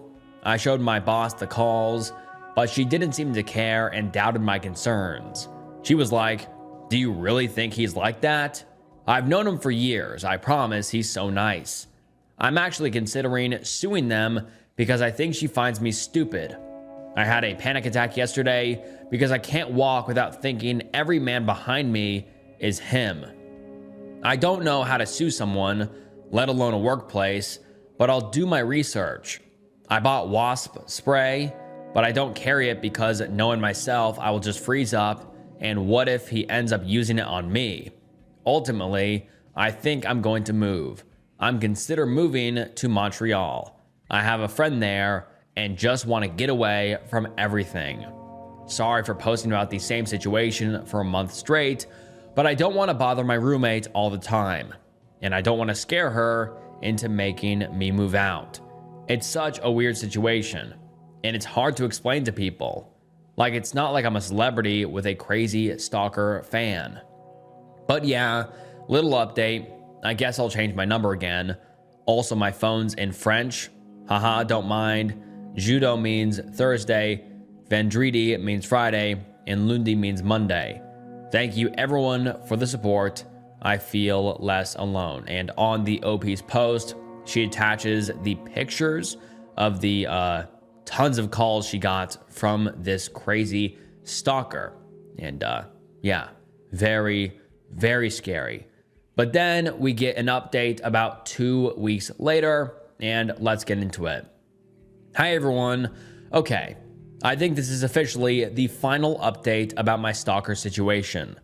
On Canada Day, I randomly ran into a girl I went to elementary school with, and we chatted for a while. She told me she had moved to a new place, so I jumped at the chance to ask if she needed a roommate. She said it would be great because she desperately needs someone.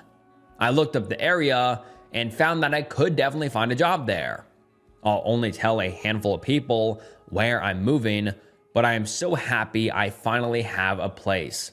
His ex-wife and I met up at a cafe, and I updated her on everything. I finally told her about how he touched me that one night after the gym because up until that point, I haven't told anyone, not even the police. I also told her that he still wears his ring and says he's married. I shared everything I could, and we comforted each other for a while. She said that one time she went through his work phone and saw videos of their previous nanny, who was very young at the time, changing. Now I'm terrified he may have videos of me because I'm not sure he doesn't know where I live, and I tend to change in front of my window sometimes without realizing it. It also kind of surprised me, but she said not to let him know that he's getting a divorce. She advised me to act like I don't know anything. As for my stalker, I haven't seen him since the incident where we ran into each other near the nursery, but I keep getting calls. People have asked me what he says when I pick up, but he doesn't say anything. He spams me, I answer, then he doesn't say anything, so I hang up. As for my boss, I don't know if there's an HR department where I work. When I got hired, I didn't sign any paperwork. I just gave them my social security number and ID. I sent an email to my boss explaining that I'm quitting because she's enabling S-word harassment. And to summarize, I said that she's failing to protect her staff. I don't want to sue them because I don't want to get into this whole thing. I just want to leave. She apologized and asked to meet up, but I didn't answer because I feel like she will gaslight me. I'm getting my number changed and moving soon. I told his ex-wife she could use everything I told her for her divorce. I told her that she could tell my boss what I told her to, if she wanted. Hopefully, everything's over now, so I can finally shut up about this, LOL. Thank you all. And now let's get into some of the top comments.